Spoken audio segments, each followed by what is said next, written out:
I am joined by Albert Chen, and he is an evolutionary biologist. He's a paleontologist. He has been studying birds, so modern birds and the evolution of birds in the fossil record. So, Albert, welcome. Hello. It's a pleasure to be here. Yeah. And you are also an artist, and you've done this amazing poster that we're going to be looking at here quite a bit today. And I'm very excited for this conversation. We're going to be talking about why it is that birds survived while, the dinosaurs went the way of the dinosaurs.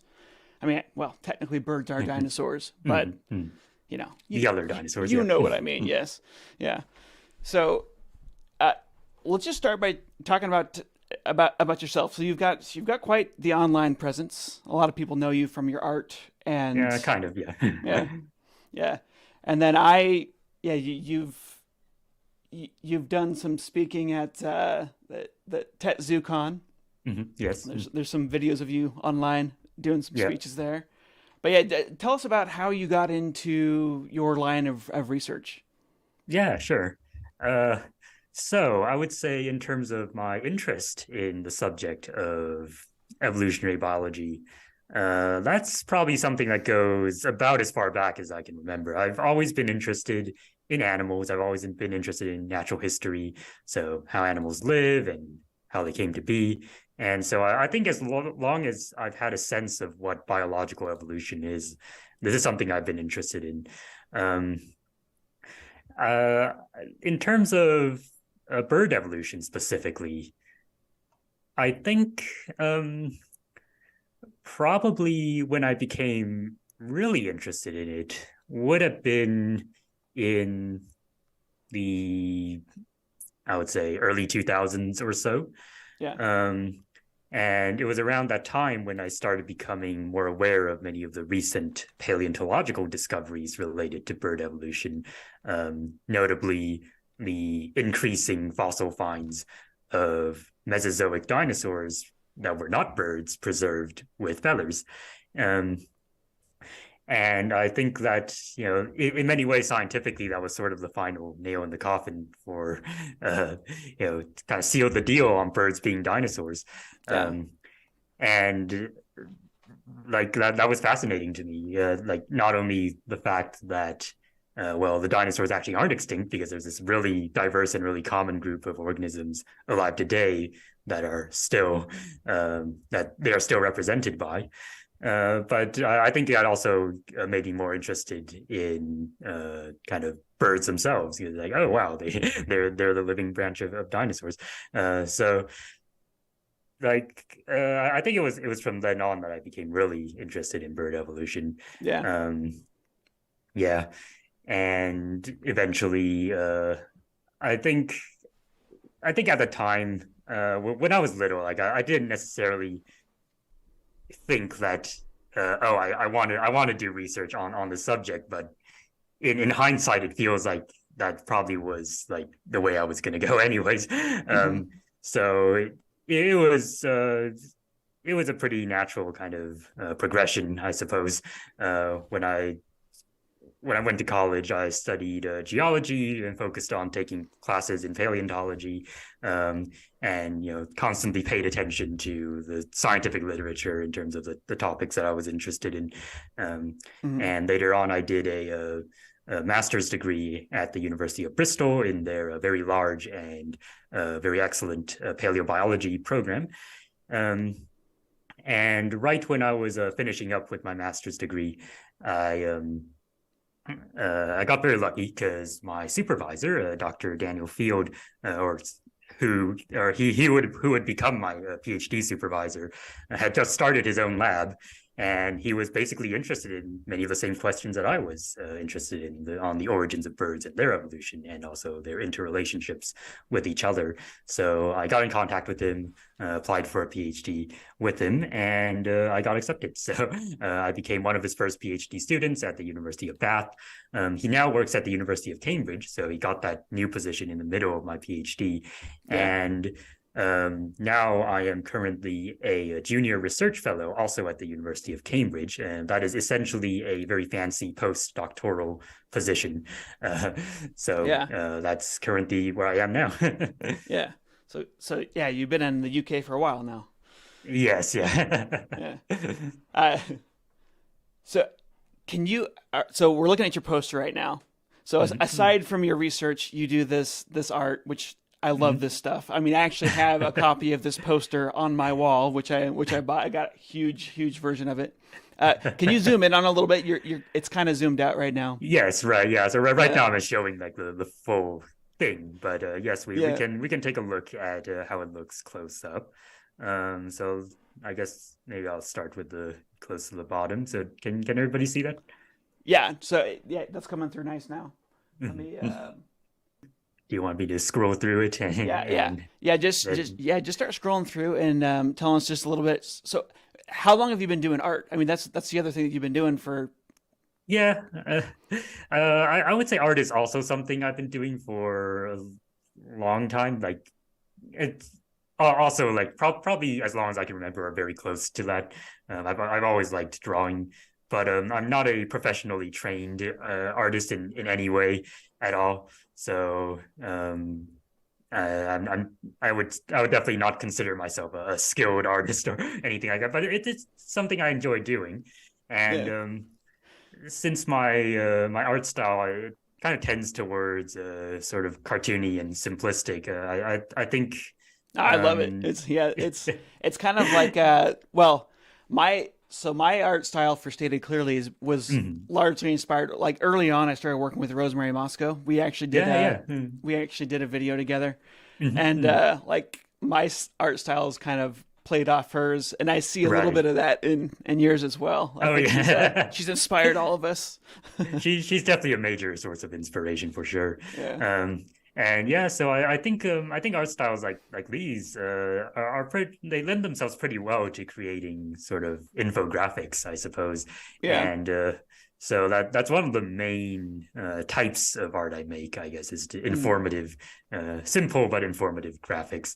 And of course, since one of my favorite subjects and the subject of most of my own scientific research is phylogenetics. Um, a lot of my artwork focuses on phylogenetics, just depicting the evolutionary relationships between or among different organisms. So Yeah. that's this is an example of that. Yeah. And this is so we kind of want to start out by just talking about phylogenetics, right? So Yeah. you have put together this tree for Yep. the evolution of birds, Right. and this is based on, well, yeah. Tell us about this tree that you've put together here, because there's been a lot Yeah. of, I guess, changing in the bird evolutionary tree over the Right. past maybe 15 years or so, it Yep. seems. And so, yeah, Absolutely. tell us about that and just phylogenetics in general. Yes. Little 101 course. Yeah, I could definitely give that a try. Yeah. Phylogenetics is essentially the study of how different organisms are related to one another. And by that, we mean which organisms share a more recent common ancestor with each other. And you can think of this in terms of your own family tree. So, for example, you are more closely related to your siblings than to your cousins, because you and your siblings share a common ancestor in your parents, who are more recent common ancestor than the common ancestor you share with your cousins, who would be your grandparents, for example. And so if you trace back far enough in the history of life, as far as we know, all life on Earth shares a common ancestor with each other. And so we can reconstruct a phylogenetic tree, or the phylogenetic relationships of any group of organisms on Earth relative to one another. Yeah. And phylogeny is kind of very important for understanding the evolution of organisms, because knowing how organisms are related to each other helps you kind of reconstruct their evolutionary history and kind of puts them in context of like which groups they evolved from.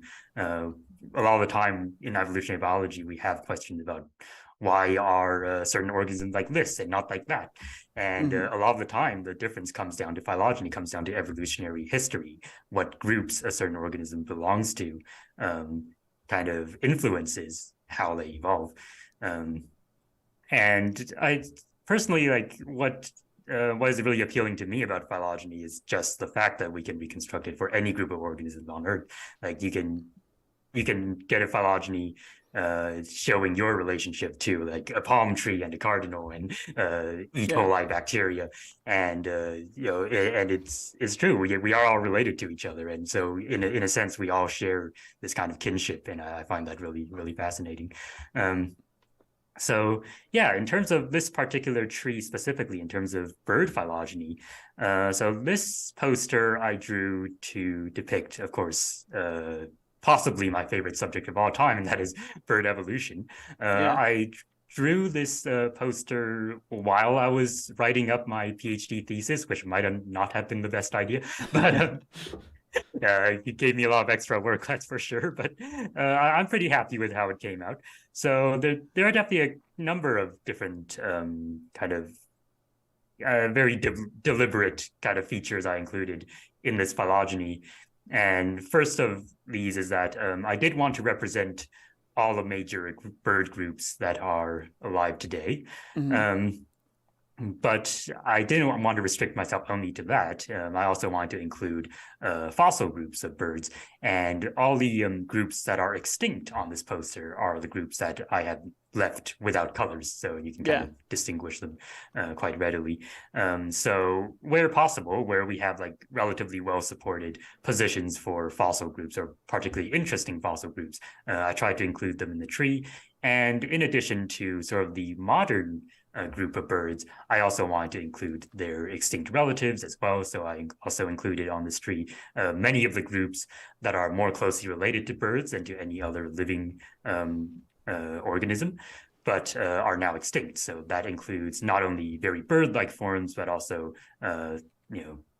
all of the non-bird dinosaurs such as T-Rex and Allosaurus and even long-necked sauropods and things like the horned dinosaurs and armored dinosaurs and all the rest. And so this goes back all the way to the base of what we call like the total bird lineage.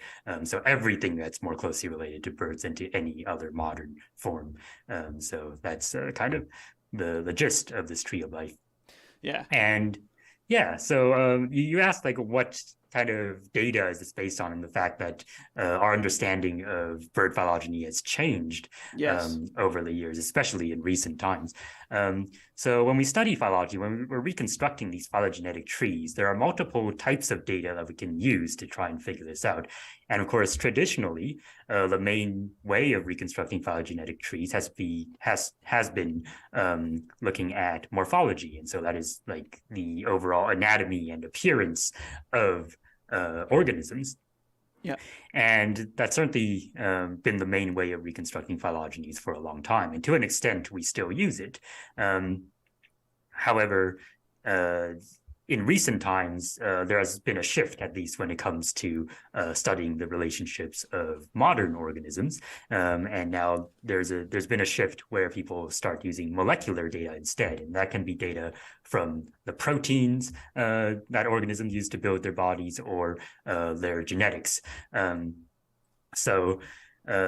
Because when it comes to molecular kind of analyses, we can often collect a lot more data from the genetics and proteins than we can from anatomy, at least in terms of how easy it is to get this data.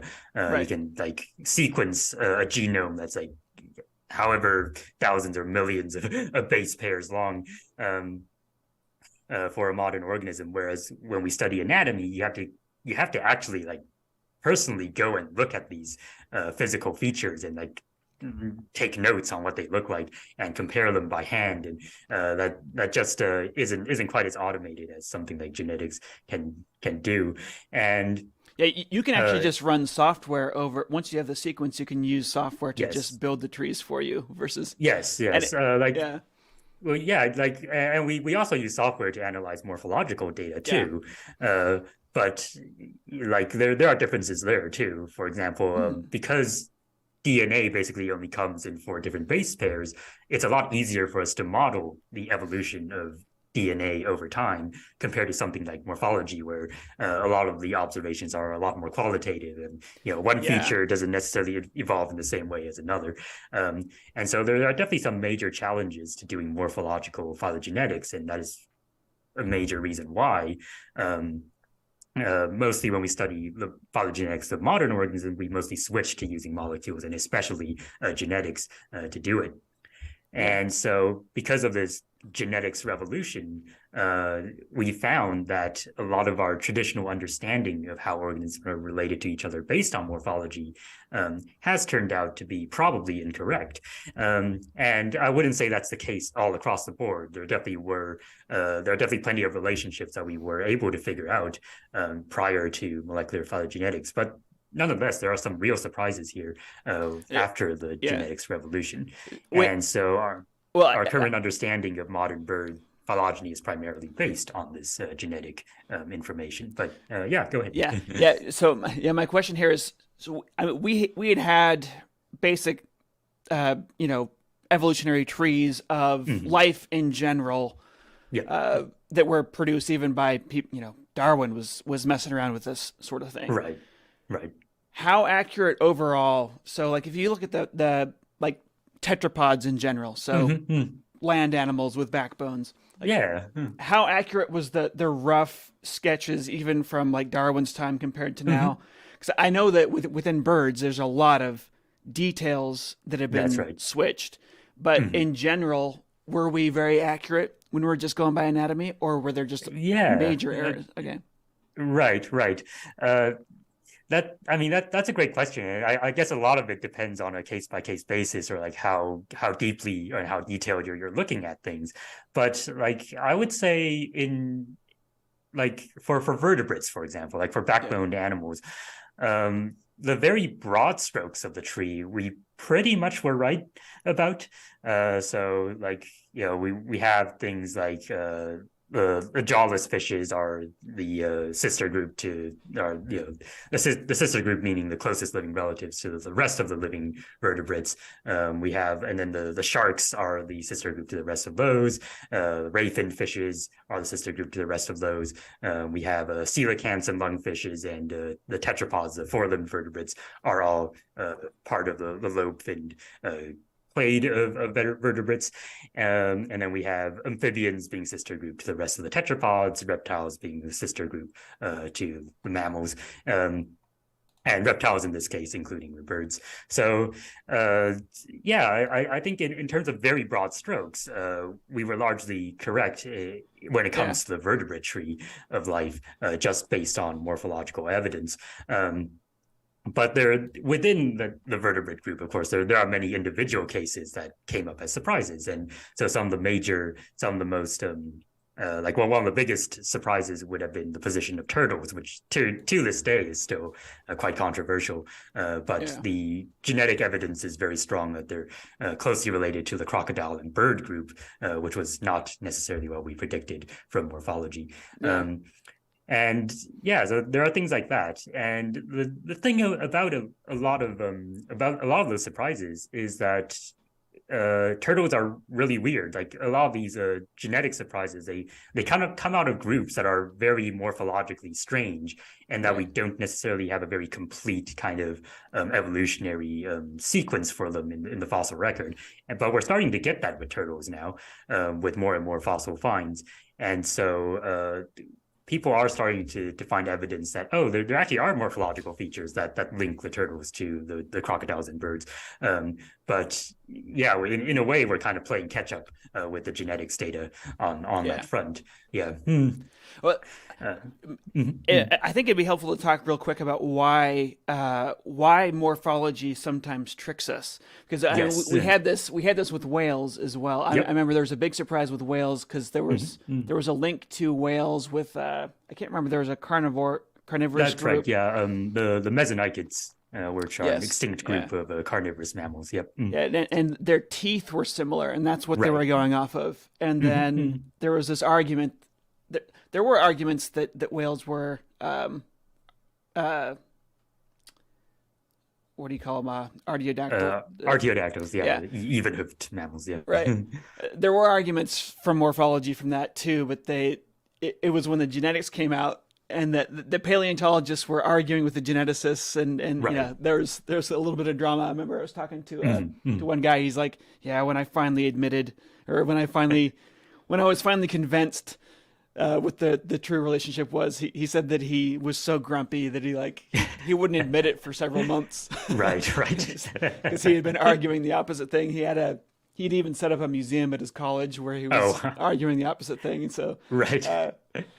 But yeah, so why did morphology trick us in certain ways? Yes. Yeah, and there are a couple of reasons, but like, you know, we have cases like with the turtles where they're just so weird that they're difficult to place. But certainly a major reason is what we call a convergent evolution, and that is that different groups of organisms that are distantly related to each other can often evolve very similar anatomical adaptations to you know, because they function similarly, or they are adapted to similar lifestyles. And in fact, since I have this on the screen here, a notable example in birds is the example of grebes and loons. Yeah. So here's a group of birds called the grebes. They're a group of diving birds. They you know, spend most of their lives in water, and their main way of feeding is they dive underwater using by kicking. They're foot-propelled swimmers, and they catch prey under the water. And they're very highly adapted to this kind of locomotion. And then there's a different group called the loons, or if you're in Britain, you call them the divers. But they are also very similar in that they primarily catch prey underwater by kicking with their hind limbs. And for a very long time, we thought that grebes and loons were closely related. But then the genetic data came in, and it turns out that they're not. They're actually very distant relatives to one another. Where with the loons being more closely related to things like penguins and albatrosses, whereas the grebes, it turns out, are more closely related to flamingos. So that's definitely one of the major examples in birds. Now, there's several different types of webbed feet that exist. Yes. Do we think that the ancestral state of modern birds was webbed foot, or was it separated toes? Right. That's a good question. And I would say in general, we don't have enough data to say for sure whether the last common ancestor of all modern birds had webbed feet or not. If we look at the base of modern birds, the first split that happens in the modern bird group is this split that where it gives rise to one lineage that goes to the ostriches and emus and cassowaries and kiwis and a lot of other flightless groups, and those birds do not have webbed feet. Right. But then you go to the next branch out, the one that leads to everybody else, and one of the first branches is one that leads to the chickens and ducks and their relative. And well, you know, the chicken-like birds don't really have webbed feet, although some of them do have like a little bit of webbing between their toes. But the duck-like group, they definitely do have webbed feet.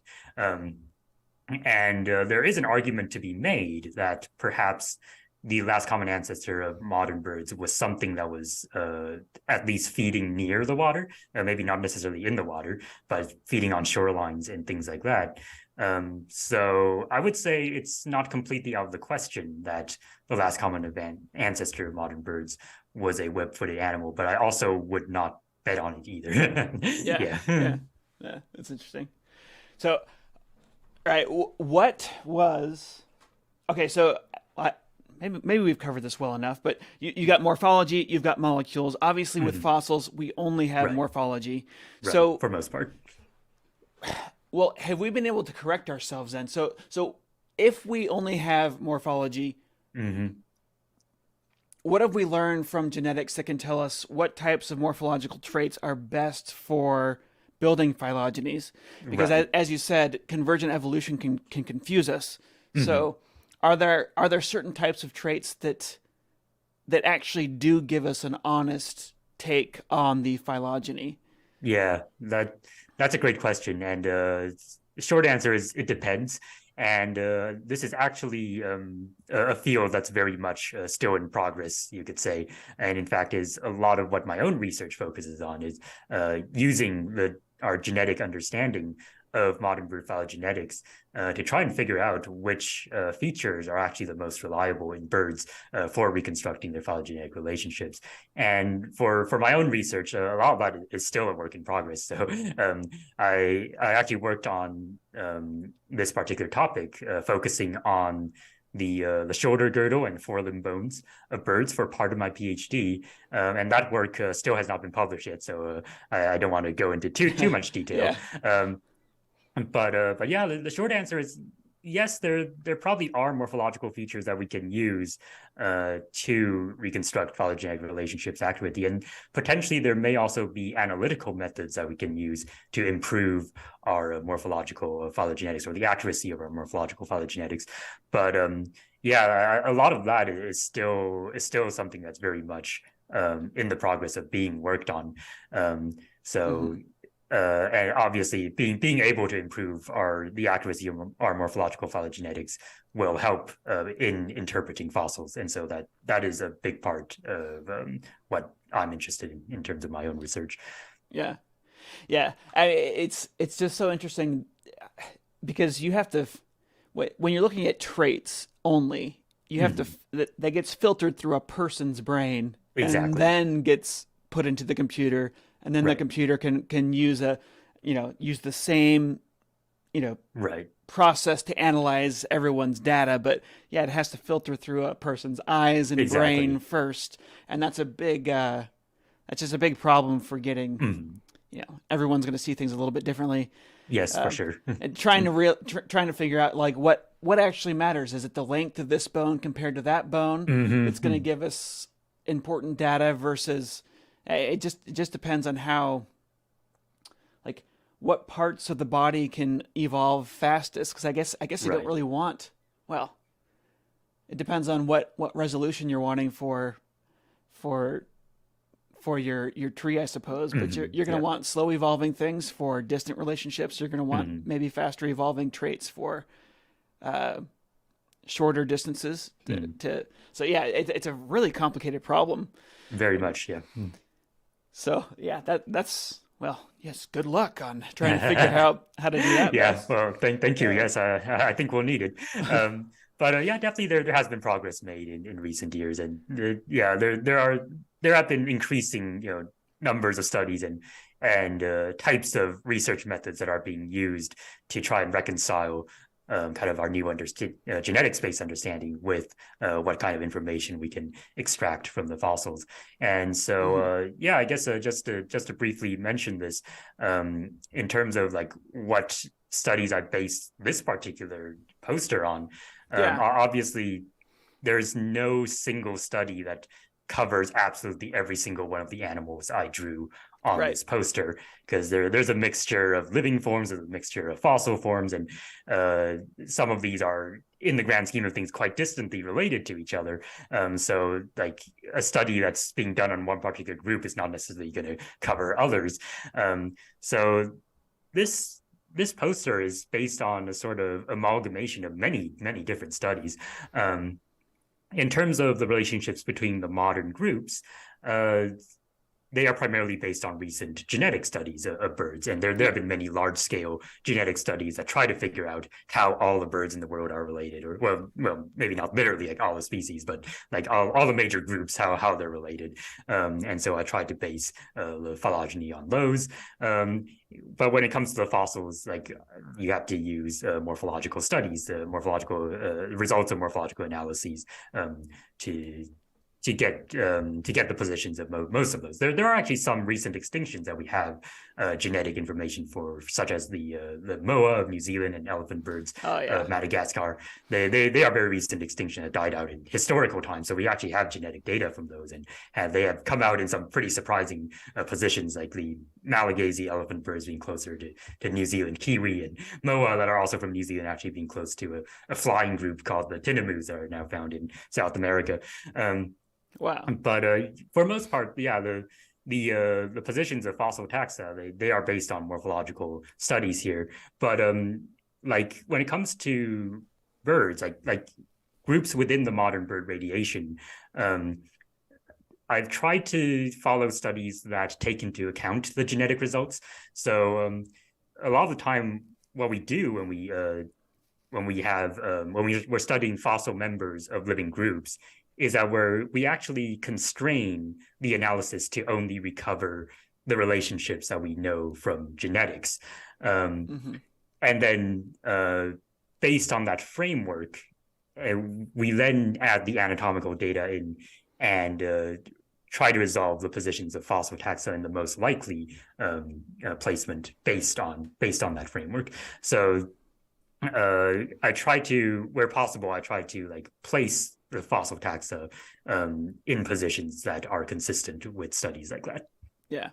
Now, so when we're trying to correct, now that we have genetics, it's so much easier to just analyze. Basically, it's like comparing two books to each other, right? Versus trying to look at all these different anatomical differences. When we're trying to correct how we look at anatomy based on genetic data, is this really group specific? So what we learn in birds is not going to be applicable to mammals. We have to do this completely differently for mammals.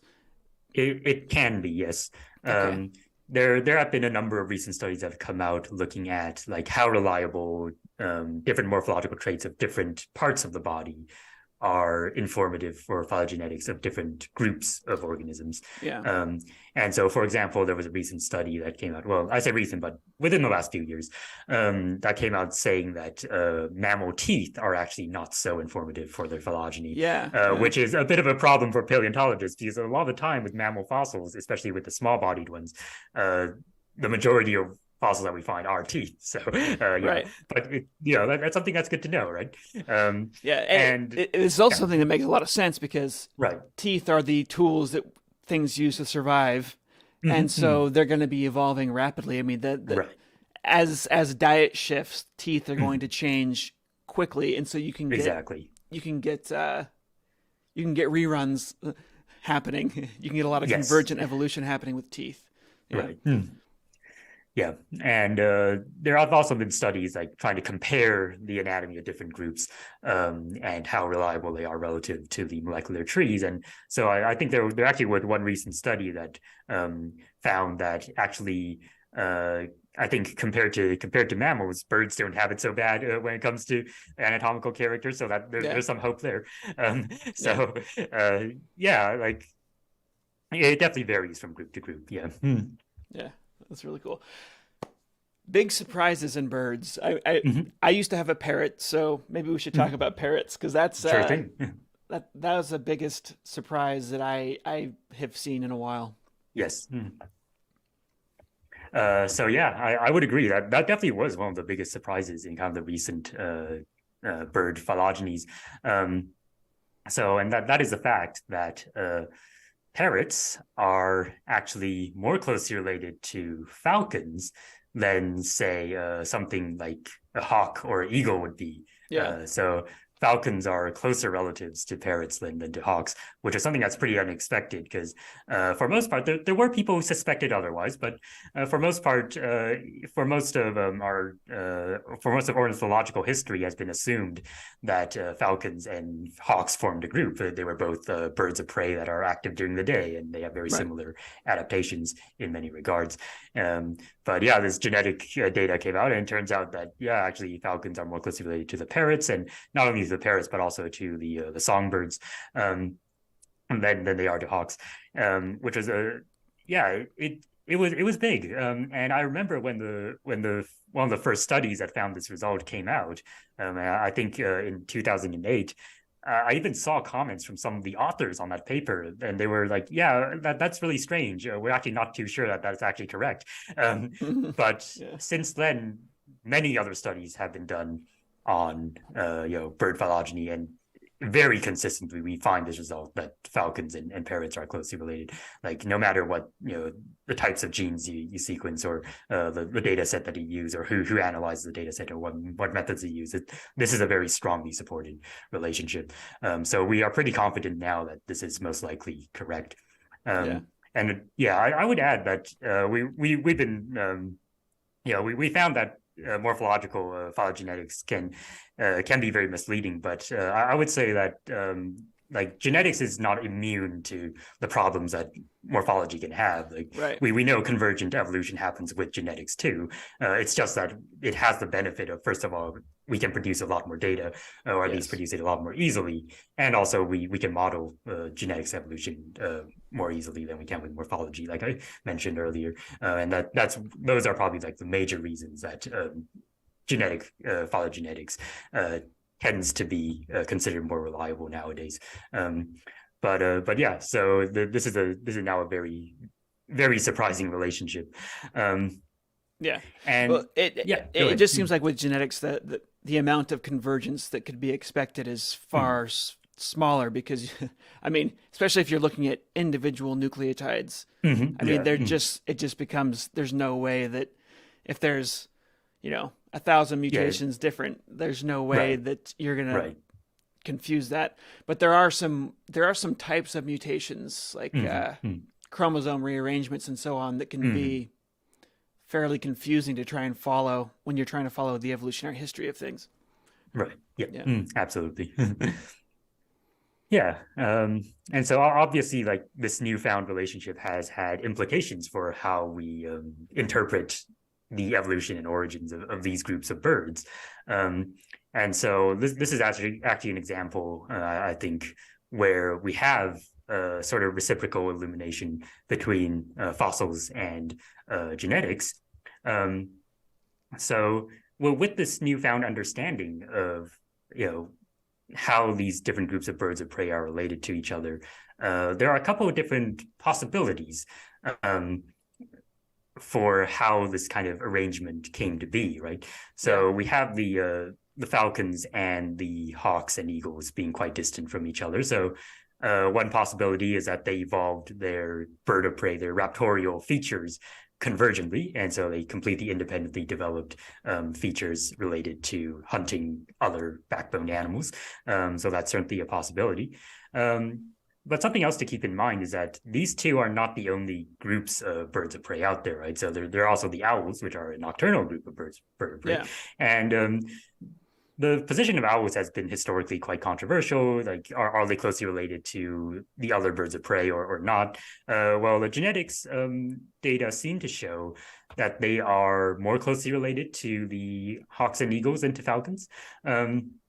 There's still a bit of uncertainty when it comes to how they're related to some of the other members of this lineage, but like for the purposes of this discussion, they're closer to the hawks and eagles than to the falcons. And then we have this group over here. So this group called the Seriemas, they live in South America today, and there are only 2 living species. Probably their main claim to fame is that they're closely related to the extinct terror birds, which were apex predators in South America, and also a little bit in North America too. These are gigantic birds that grew up to over 2 meters long, and then 2 meters tall, I should say. And the Seriemas are much smaller, but they are still carnivorous birds. Well, technically they're omnivores. So they'll also eat some plant material, but the majority of their diet consists of smaller animals, and they mostly like hunt stalking like open areas on their long legs, and they grab things with their beak, throw it against the ground to kill it, and then they're able to pin down their prey with like this specialized claw on their foot and rip them apart while they're doing that. And so we have Are those the ones that throw? They'll pick up a lizard and smash it against the ground too. Or, yes, or that's right. Okay. Yes. Yeah. Yeah. They'll also do it with eggs as well to break them, which is kind of funny because you have these videos of them like throwing golf balls against the ground because probably because they think they're eggs or something. Yeah. That's hilarious because they just bounce. It's yes. And they're like, oh, that's a strange egg. So yeah, we have like these 4 different groups of raptorial birds, and they all seem to be distantly related to each other. That is, they don't form an exclusive group. Like there's no bird of prey lineage in this assemblage. However, they do all belong to one particular group of birds called Teleraves, which translates to the land birds. So this is a group that does not include all birds that live on land, but it includes a vast majority of them. And specifically, it actually includes like a lot of the birds that live in trees. So in addition to the different groups of birds of prey, it also includes things like the kingfishers, the woodpeckers, and of course, like we mentioned earlier, the parrots and the songbirds. And if you trace back like the distribution of the raptorial lifestyle to the base of Teleraves, you get a sort of a different, a sort of alternative explanation for when raptoriality evolved in this group. Yeah. Because there's also a possibility that maybe the last common ancestor of Teleraves was actually a bird of prey. And so this lifestyle is retained in the owls, the hawks and eagles, the falcons, and the seriemas, and then lost in things like the parrots and songbirds, for example. Yeah. That is another possibility. So which one is correct? That is very hard to say looking at only living organisms, but the fossils might give us a clue. And so there are actually a couple of groups of fossil birds, notably like this one called the Mesolaturids, which seem to have been possibly raptorial. They had hooked beaks, they had pretty big claws on their feet. But in many of their features, we think they might actually be more closely related to parrots and songbirds than to the falcons or seriemas or any of the other bird of prey groups. So if this is the case, then this lends support to the idea that parrots and songbirds evolved from a raptorial ancestor. And from there, you can trace back, by extension, that the last common ancestor of Teleraves might have been a raptorial bird. And so this is a case where knowing something about the genetics helped us place the position of the fossils. Then knowing something about the fossils helps us understand the evolution of the living forms in the context of their currently understood phylogenetic tree. So that's quite an interesting example, I would say. I would say, well, it was interesting living with I had I had a sun conure parrot, Apollo. Mm-hmm. His name was Apollo. I had him for probably 9 years, and the really interesting thing about him was I was very surprised that he loved eating meat. He would steal meat whenever I was eating meat. He would steal it off my plate, and he'd just go. He'd fly. I thought he was going to get sick. I was like, and then I would read about it online. Like, no, parrots eat a lot of insects. They eat a lot of, and they will steal meat. They'll, sometimes they'll eat baby birds from other species. It's like, okay, but they do have very weak talons compared to a falcon. So that's that's a really interesting, if they are related to falcons, it's interesting that the diet is switched and the strength in the talons has changed so much. We also have the parrots have very unique pigments. Do we find any of those in falcons that are unique to that lineage, or are falcons, did all the unique pigments in parrots evolve afterward? As far as I'm aware, we don't find any of those pigments in falcons or in songbirds for that matter. So by our current understanding, it is likely that those pigments evolved in the parrot lineage. So the bright yellow and the bright red. And then their greens and their blues are iridescent. It's the structural. Colors. That's really interesting.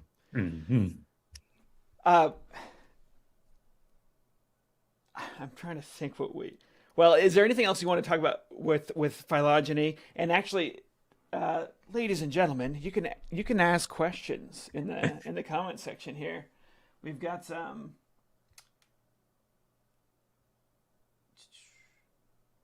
Have you talked about? I don't know how to. Is it Shrikes or Shrieks? Oh, Shrikes. Yeah. Yes. I'm getting a question. Have you talked about Shrikes yet? No, we haven't mentioned them yet. Well, let's talk about Shrikes. Sure. Okay, so the Shrikes are actually a group of songbird, but they're a pretty unusual group. So in the phylogeny, they're all the way up here. So they're kind of closely related to crows and jays. But they're an unusual group of songbirds in that they actually have kind of raptorial habits. So they're kind of infamous for this. You can see, as I've drawn here, they have a bit of a hooked beak. They mostly eat meat. And so they'll actually go and hunt other small animals, and not just insects, but like other backboned animals, even things like smaller birds and small mammals such as mice and such, even though these are not particularly big birds. Like, even a relatively big shrike is the size of your like American robin or something like that. Yeah. They're not huge. But they're very effective predators, and they can kill quite large prey relative to their body size. And one of their most infamous types of behaviors is that they will actually impale the prey that they have caught on sharp objects such as thorns and branches. There are a couple of reasons for this. One of these is to store food for later, so they'll just like keep this whole larder of like dead animals in a bush or a scrub or something like that. And for another, it's because shrikes, being songbirds, they do not have like the strong talons of something like a hawk or a falcon would have. So it helps for them to like be able to anchor their prey onto something while they rip it apart with that hooked beak. And since their feet are not as suited for doing this, they will use like this impalement behavior to kind of serve in that function instead.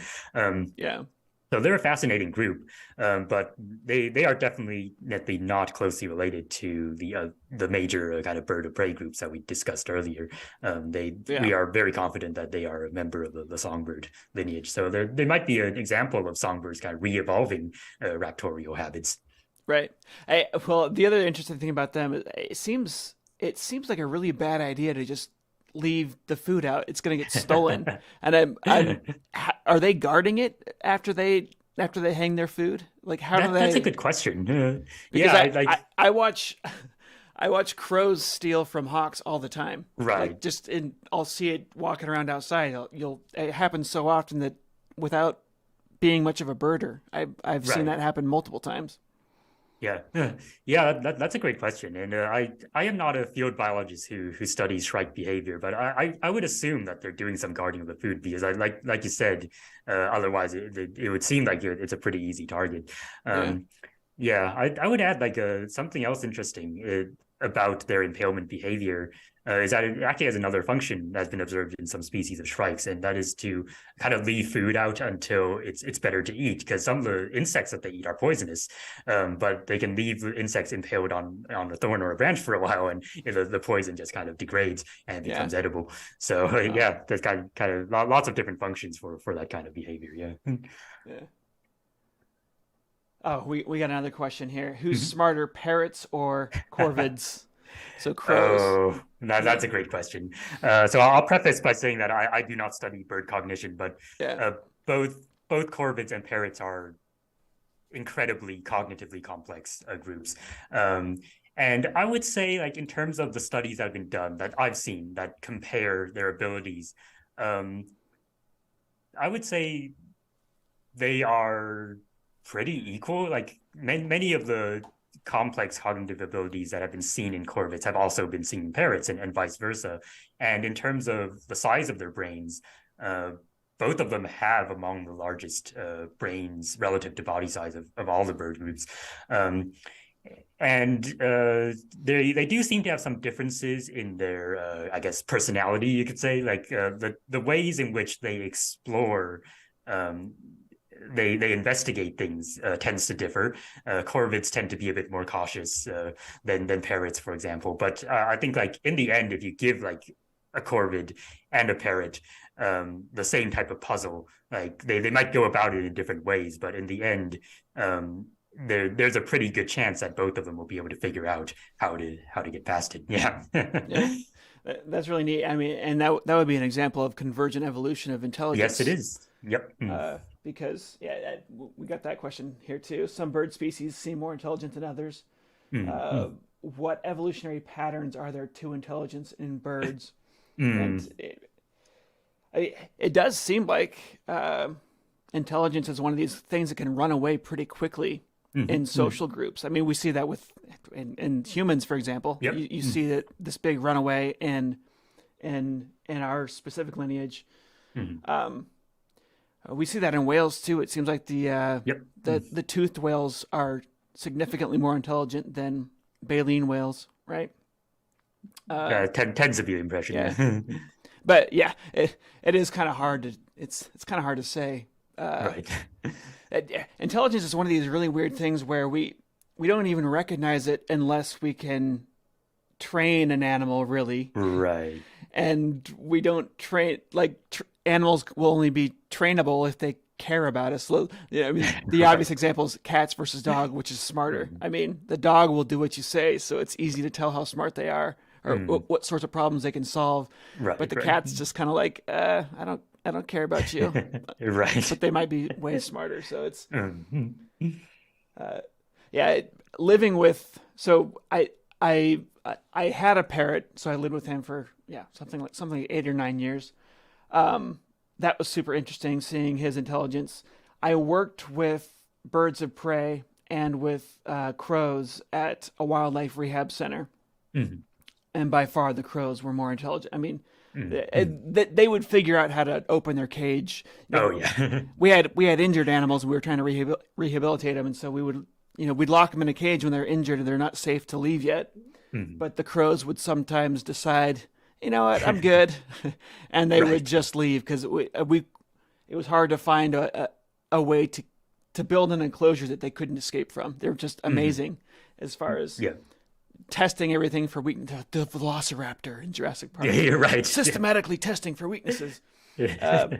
And then if you didn't actually put a padlock on something, or if you left it unlocked because you were getting food and whatever, they would notice and they would escape. By and large, yeah. Ultraviolet vision is common to most birds. Yeah, yeah. Excuse me, I have someone at the door. Go ahead. I gotta go check the door real quick. But can you tell us about the Wonder Chicken? Well, Yeah. all right. I'll do that I in can one do that. second.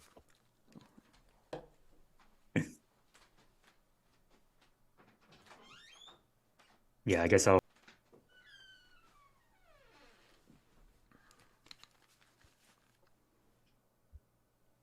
Hello. I'm back. Okay, great. Yeah. I was waiting. To make sure you didn't miss anything. So yes, I can tell you about the Wonder Chicken. The Wonder Chicken, as is its nickname, was the subject of another one of the projects I worked on during my PhD. And so this was the discovery of it was quite interesting. So this was based on a fossil that had been collected in Belgium, and had been sitting in a museum in the Netherlands for about a decade or so. But my supervisor and one of my lab mates was interested to look at it. They were interested to look at it, I should say, because this was a fossil dating to the very end of the Cretaceous, the very end of the age of dinosaurs. So it's just over 66 million years old, which is the date when the Cretaceous ended. Yeah. And who had collected it? Because it was just a leg bone, right, sticking out of a rock. Basically, yes. Yeah. And had a paleontologist collected it, or was it someone in the public that reported it, or? No, it was a fossil collector. Okay. I would have I would have to look up his name. Pardon me. Let's see. It was right, Martin van Ginther, and it was from the surface. It didn't look like much. There were couple bones exposed on the surface, including a leg bone. It was enough that we could tell there was a bird fossil in there. Yeah. But we didn't really expect anything big to come out of it. We were just like, well, no one else is studying this, and we study birds, and this is a bird. This is an ancient fossil bird, so we might as well look at it. But what we did was that we actually took the specimen to a CT scanner and scanned it. So we were able to look inside the block of rock without actually damaging the potentially fragile fossil inside. Yeah. And what we found was truly extraordinary. Yes. So yeah, I actually might have an image of the of what we found on the on here. Can you see that? Yeah, that is amazing. Yeah.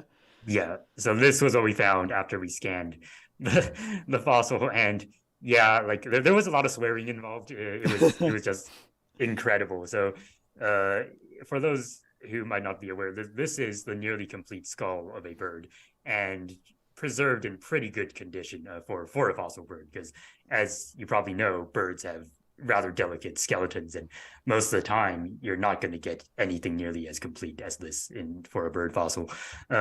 Yeah. And so we were extremely excited. And not only that, but we could tell that this was most likely not just any fossil bird, but a member of the modern bird radiation. So this would have been a bird that had all the features that we associate with birds alive today.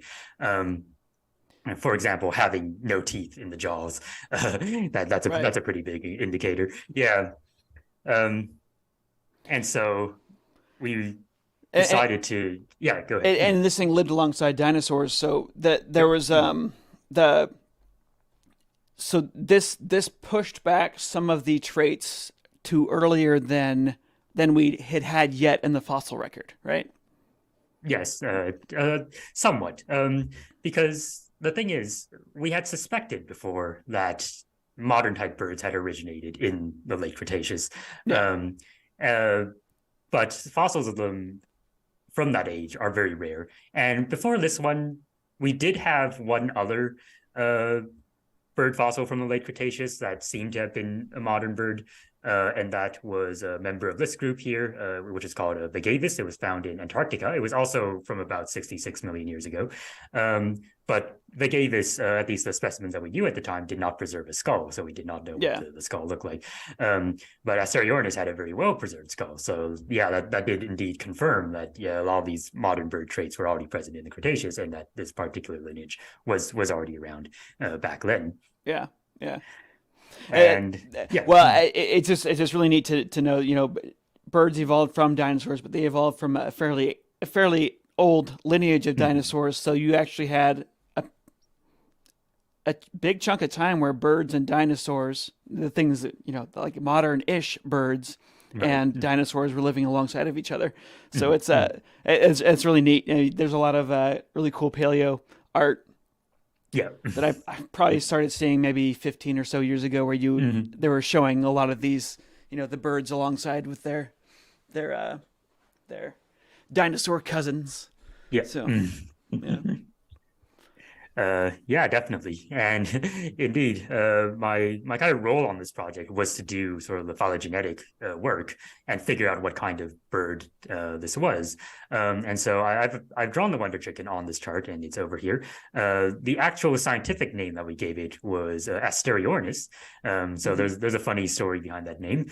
The name translates to Asteria's bird, and so it's actually named after Asteria, the Greek Titaness of falling stars, and so that is the reference to, of course, the end Cretaceous asteroid impact that would happen shortly after Asteriornis lived. And it's not just that, actually, because in Greek mythology, Asteria actually transforms into a quail, and she jumps into the ocean and turns into an island to escape from Zeus, who is being Zeus as usual. And since we suspected that Asteriornis is actually closely related to the chicken and duck lineage, which also includes quails, so that was also an appropriate name in that regard, and it was found in marine rocks, so it was found in the ocean. There are like multiple kind of meanings to that. We're very happy with that name. It was come up. The person who came up with it was our co-author, Dan Sepka, who is an expert in all kinds of fossil birds, especially fossil penguins. And yeah, it's pretty great. But we also like the nickname Wonder Chicken for it as well. Yeah. And Wonder Chicken, it's kind of like a humble name. I like that. Wonder Chicken. I mean, it does look fairly chicken-esque. The skull does. Yes. And I remember when I first heard about it, people were saying that it's got sort of chicken-like and duck-like features in the skull. That's right. I don't know if you could even point out what those are to a lay group, but because I mean, when I'm looking at it, I can't tell Yeah. what's what. I But might be able to show you some. Yeah. okay. Yeah, so of course the overall shape looks a bit more chickeny, and the fact that the bones in the beak are not closely fused to each other is more chicken-like. In a duck, if you look at a duck skull, the bones of the beak are like heavily fused to each other, and you can't really make out the boundaries very well. But it does have some more ducky traits as well in the skull. So you can see that the tip of the beak is not very hooked. That's actually more similar to a duckling than to a chicken line, a bird. Something else that's duck-like is that the top of the skull has a sort of, you can't make it out very well in the image. You have to see it in 3D to make it out better. But there's a sort of hourglass-shaped depression on the top of the skull, which is something we see in the more duck-like birds and not so much in the chicken-like ones. So it's got a mixture of traits from both the chicken-like and duck-like lineages. And that's something very special, because even though we had before Wonder Chicken very strong evidence especially from genetics, but also to an extent from morphology as well, that the chicken-like birds and the duck-like birds were close relatives to each other, we didn't really know what to expect for what their common ancestor would have looked like. And Asteriornis seems to be like the closest approximation to that. Because, of course, in the modern day, ducks and chicken-like birds are very different from each other in terms of overall appearance. But yeah, Asteriornis seems to show that their common ancestors most likely had a mixture of both kind of traits from both lineages. So we ran phylogenetic analyses trying to take into account, the genetic evidence and the morphological evidence as much as we could. And what we found was indeed that Asteriornis was most likely an early member of the branch leading to both the chickens and ducks. Now, I will say that in some of our analyses, we found that it could also be an early member of the chicken lineage. And we can't really reject the possibility it could be an early member of the duck lineage.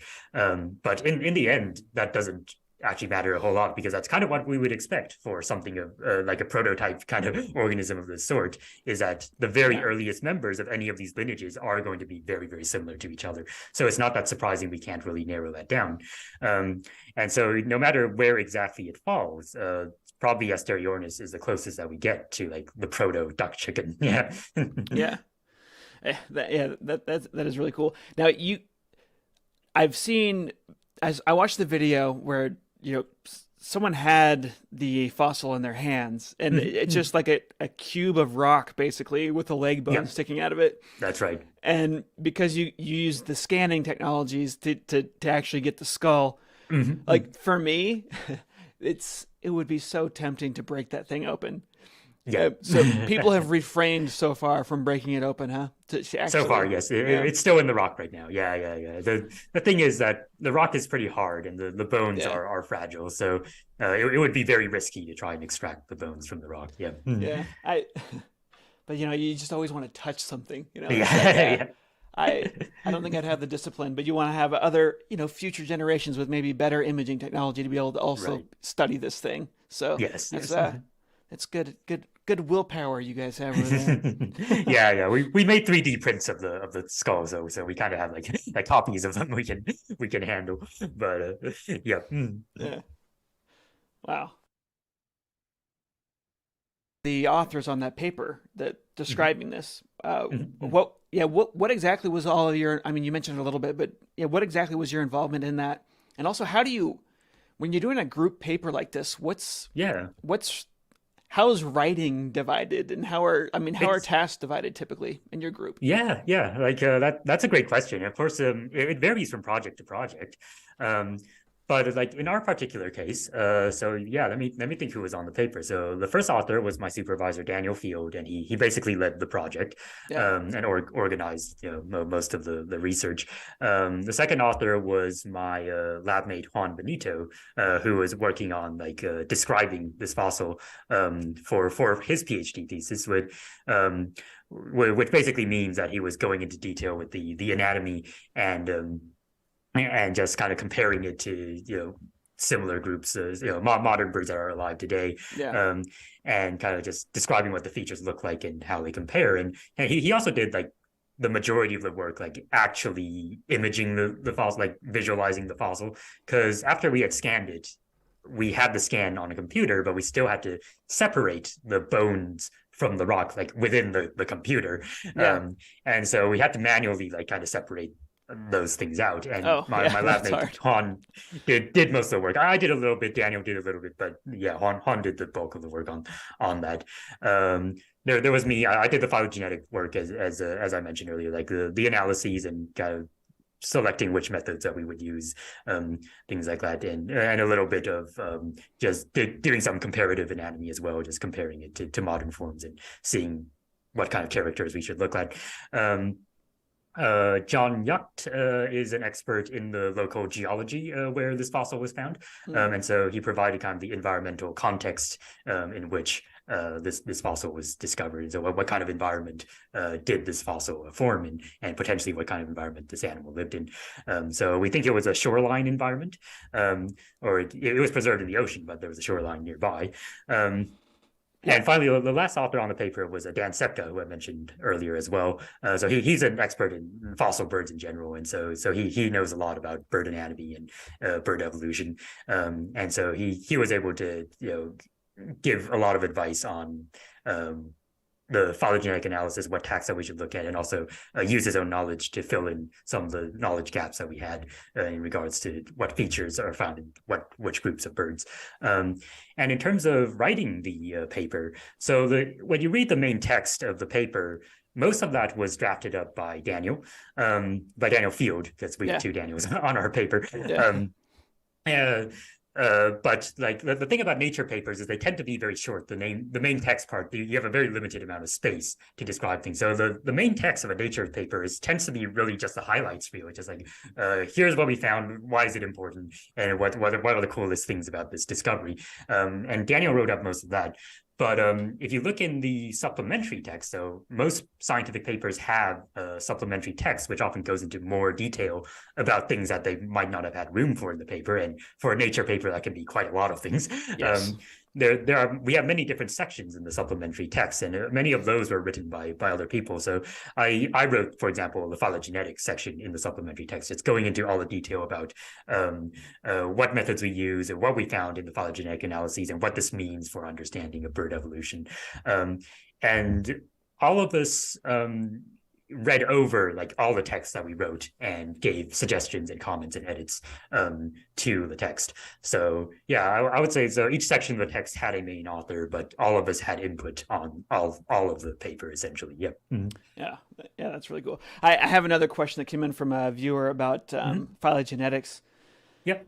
All things considered asks, a lot of people say birds are dinosaurs, and this always confuses me. I understand they evolved from dinosaurs, but I was under the assumption that dinosaurs refers to a group of reptiles that died off. So this this has been a change in how we talk about organisms. It really is confusing. I mean, also people say that birds are reptiles, which really, I mean, that is just like scientists messing with us, right? But so talk about this kind of the shift in how we talk about families in phylogenetics versus the older ways that we used to talk about. Right. Animal classification. Yeah.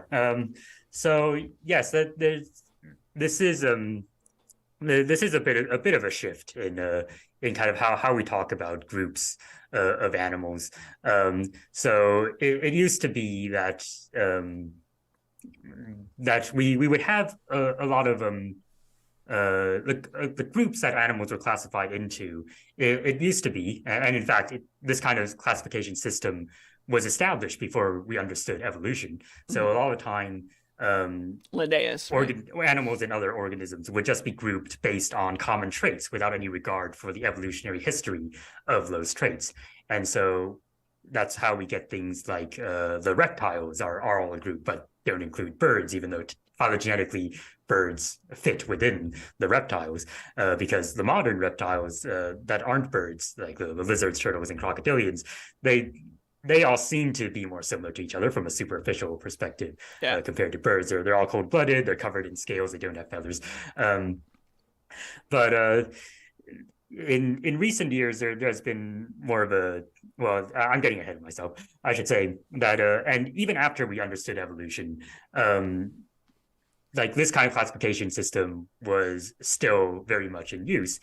So even after people understood that, oh, well, actually birds did evolve from reptiles and aren't like a completely separate group on their own, people still use the term reptile to mean like, you know, the scaly cold-blooded members of that lineage, Right. not including birds. But in recent times, there have been some biologists who have kind of shifted to a different system of using these names, and that is a system based on phylogeny. And so basically, in this system, all formal names should apply to all the members of a specific lineage, no exceptions. And so under this kind of phylogenetic nomenclature is what we call it, birds can be considered a group of reptiles because they evolved from reptiles. And what matters in terms of what makes you a reptile is not being cold-blooded or being scaly, but simply being a member of that lineage.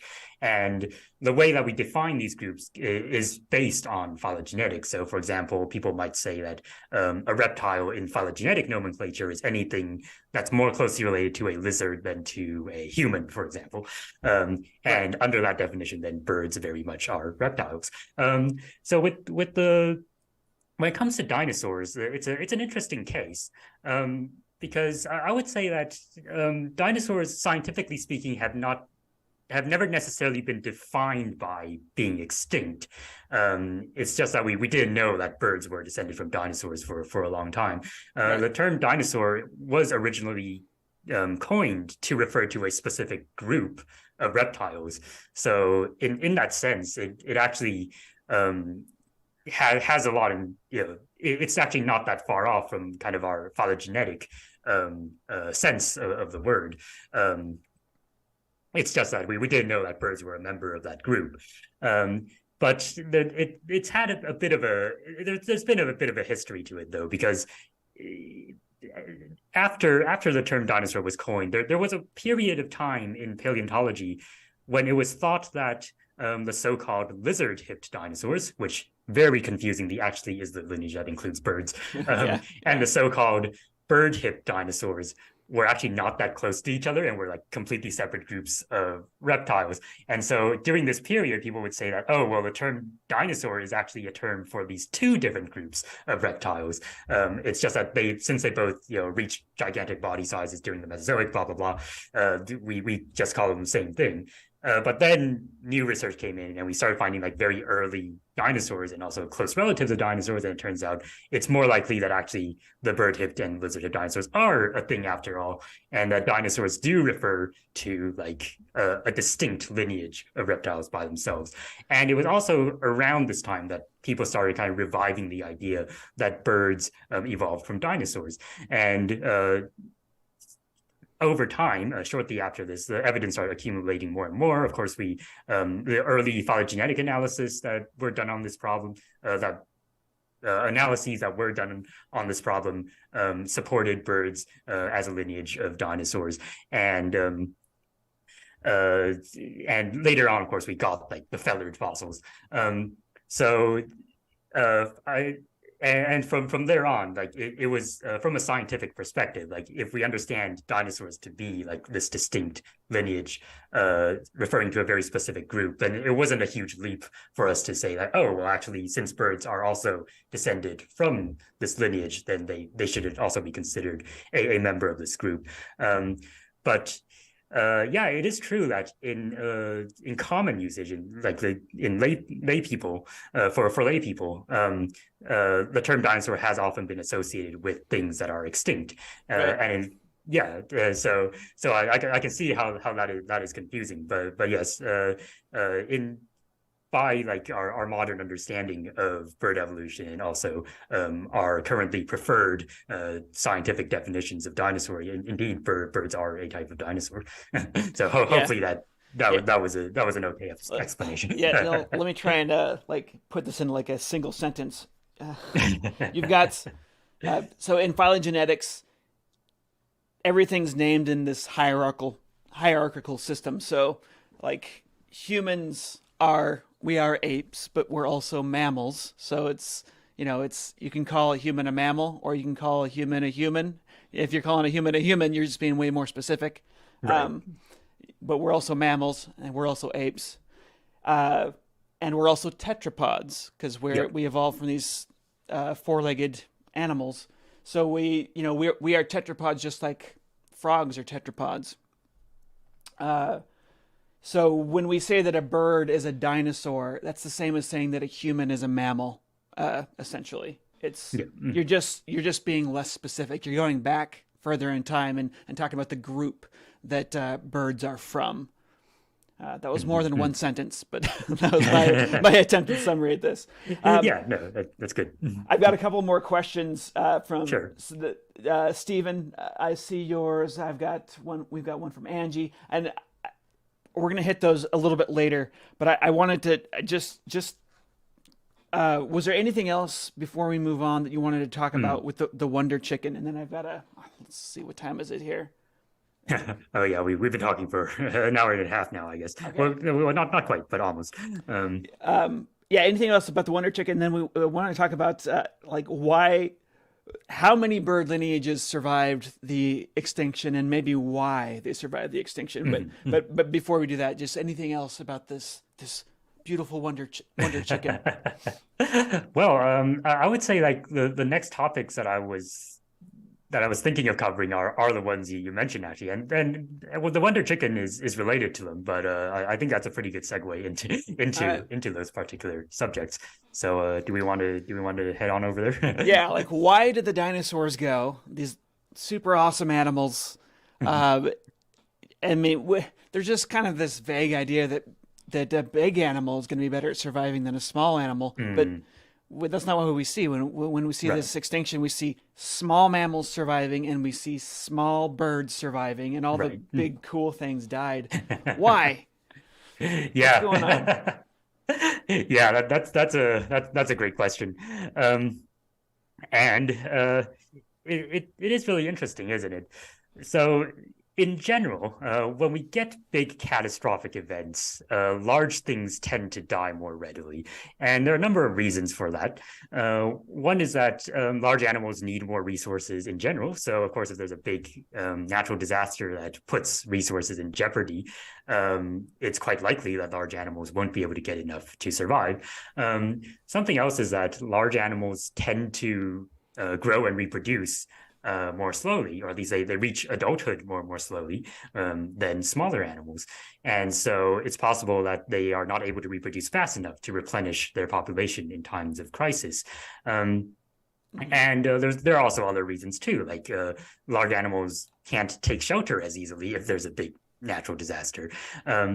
And when it comes to the end Cretaceous extinction specifically, we have very strong evidence about the cause of this extinction, and that is the big asteroid impact in the Gulf of Mexico that happened around then. And the effects of this asteroid impact would have been quite devastating to many groups of animals around the world, and it was very devastating.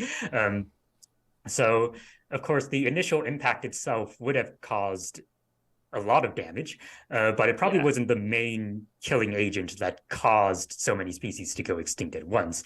Probably some of the more important factors of that impact was not like the initial explosion that happened when it crashed into the Earth, but the fact that it threw so much debris into the atmosphere. And some of that debris would have rained down at first, and the debris that rained down would have generated a lot of heat while it was falling through the atmosphere. And in doing so, it would have burned up a lot of vegetation that it landed on. It would have burned up any animals that it landed on. And that certainly would have killed off a lot more life, like pretty much all around the world. And so a large animal living on land at the time would have been very unlikely to be able to avoid that kind of global firestorm that happened. And after that, even if they had made it through, there was still some more debris that was left up in the atmosphere, and that all that dust and soot that would have basically blocked out sunlight, and it would have caused a period of time when probably a lot of the vegetation died out, at least the vegetation that hadn't already been burned up earlier, and which would have left like very little kind of food, very few food resources left for animals to eat.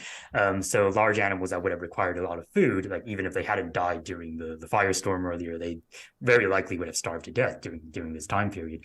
Um, It just, where man, it yeah, just if you can't survive fire, here's ice. yeah, It's like, exactly. Yeah, yeah. um, It would have been very harsh, very harsh. Um, Whereas small animals, and I should preface by saying that plenty of small animals died during this mass extinction event. yeah. They definitely weren't immune to these effects, but nonetheless, they would have had a better chance, at least, of surviving compared to the big ones. Partly because, well, they could hide from that firestorm if they happened to be underground in a burrow at the time. If they were hidden in a rock crevice or a big tree or something, it's possible that the debris that hit the area outside them, the heat wouldn't have reached them, and they might have been able to make it through. They would have needed less food, and this is interesting because, of course, birds today have very high metabolisms, and so Hmm. they do need to eat a fair bit most of the time. But even so, like the absolute amount of food that a tiny bird needs is going to be less than the amount of food that something like a T-Rex or a Triceratops would have eaten. Yeah. And so probably they were still able to find food more easily. And Oh, and also a you lot, got yeah, barbecued dinosaur everywhere. yeah, exactly. Yeah, yeah, right. And also a lot of small animals are able to go into a dormant state. Like a lot of small mammals go into hibernation, for example, during harsh times, or they go through what we call a torpor, which is where they just like lower their metabolism to like very low levels, and just kind of spend time as a semi ice cube and sleep through kind of harsh conditions. Um, Wait, and do birds do that? I think hummingbirds can do something right, similar, right? so it's not super common in birds, but there are a few groups that can, and hummingbirds are one of them. So hummingbirds, they need a lot of energy to keep them afloat because they're tiny and their metabolism are so high, and so they're during the day they're just constantly feeding or like defending their food sources from other hummingbirds. Um, but of course, during the nighttime when they have to sleep, they can't be constantly foraging, so they'll actually drop their body temperature like to very low levels and just kind of sleep it through the night. Um, Hmm. and some of the groups that are closely related to hummingbirds are also able to undergo this torpor as well. So the groups like the swifts Hmm. and the nightjars are also groups of birds that are known to undergo torpor when the conditions are amenable to that. In fact, there's one species of nightjar that is considered the only true hibernating bird that it doesn't just undergo torpor Really? through the night, but it actually during the winter time it sometimes like actually goes into this dormant state for several days at a time. Um, so yeah, it is unknown whether birds during the age of dinosaurs, like at the time of the mass extinction, would have exhibited this behavior. But certainly for some groups of animals that made it through that time, it was potentially a way they could have survived. Um, That's really cool. I never yeah, even thought of that. yeah, That's neat. right. Um, I also so think that yeah, being able to fly must have. I mean, yeah. do we think that these birds were flighted? The ones that survived? Yeah. Yep. So at least in the modern group of birds, like the modern group of birds, their last common ancestor was almost certainly capable of flight. There's Yeah. essentially no doubt about that. So something like Asteriornis, even though we don't have its wing bones preserved, we assume that it was probably a flighted bird. Um, and yeah, like flight probably evolved like much further down the bird lineage in groups Right. that were bird-like, but not quite modern birds. So by the time you get to true modern birds, these definitely would have been capable of flight, just like the birds of today are. And I agree, like being able to fly probably would have been a pretty big advantage in these kinds of conditions, because if you don't have food in one area, you could at least like fly off and try to find it somewhere else, which is definitely a lot more efficient way of traveling than something that can only walk. So Yeah. yeah, that potentially was a way that helped birds survive that mass extinction for sure. Um, so what's the consensus, or I guess may actually I'm pretty sure there's not a consensus, but how many lineages do you think survived? How many Yes, independent bird lineages survived right. that group and were able to leave ancestors even until today? That's right. Yeah, yeah. So that is indeed a big question in studying the origins of modern birds, and it is very controversial. Like, when exactly did these divergences happen? So, thanks to Asteriornis and Vegavis, we know that modern birds did exist during that end Cretaceous mass extinction, and especially because of Asteriornis, we can infer that they had split into at least three groups by that time, because Asteriornis belongs to the chicken and duck lineage, right? So we know the chicken and duck lineage must have existed then. And because we know that their modern sister group, which is the group called Neo-Aves, must have also existed then. So this is a group that includes all birds except the chickens and ducks and the ostrich lineage. And because these two groups must have existed then, we know that their collective sister lineage, the ostrich kind of and company lineage, must have also diverged at the time. Yeah. So at least these three must have made it through. But the real considering question, we haven't tricked ourselves with yes, convergent evolution. Yeah.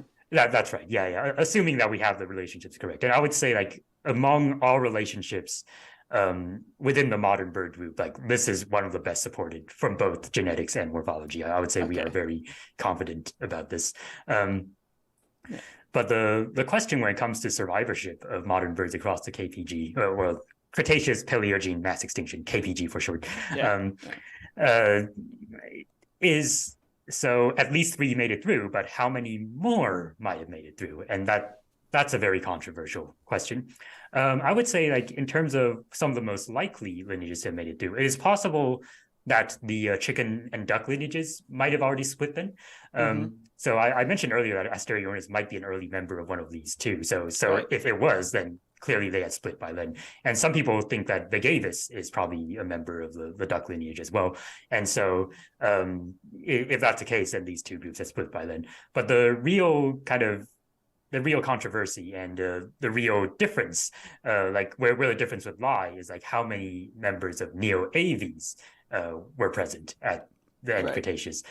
And this is a question that has been extremely controversial. And I would say that we are arguably edging towards a consensus, but we still haven't achieved like a real one yet. And partly the reason for this is because we don't have a lot of direct evidence for members of this lineage during the Cretaceous. So we don't have like clear Cretaceous examples of any of the members of Neo-Aves being present. So if we did, then we would have we would be able to infer like some other lineages were around, but we don't.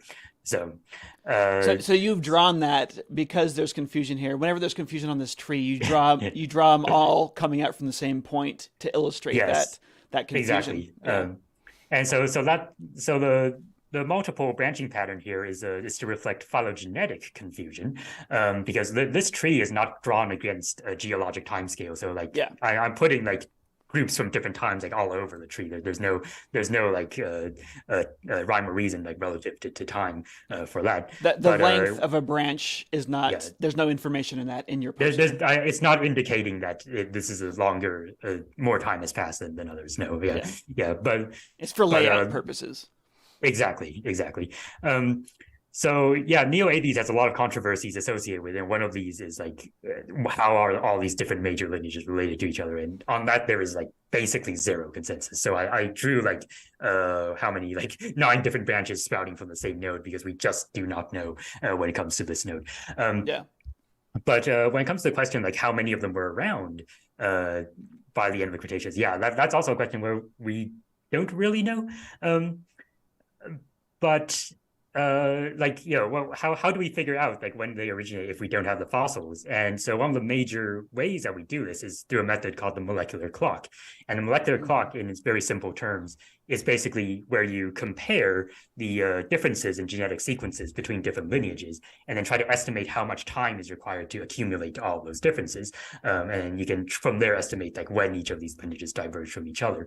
But there are a lot of complications to estimating these divergence times, because we know that genetic mutation does not stay at a constant rate over time. So you need to be able to account for changes in rate over time. And fixation depends on selection and Right. So it basically, the results of your molecular clock analysis can depend a lot on assumptions that you put into the analysis. And so when you don't have direct fossil evidence to go on, you can get very large error bars on a lot of these estimates for the molecular clock. And so a lot of the very early kind of estimates of when modern birds diverge actually put a lot of neo-avian divergences in the Cretaceous. So you have people talking about, oh, there were Cretaceous like shorebirds and penguins and even parrots and things. And a lot of those partly were based on very controversial but very incomplete fossils. So a lot of those fossils are very questionable whether they are actually members of the modern bird group or not, or like members of neo-aves or not.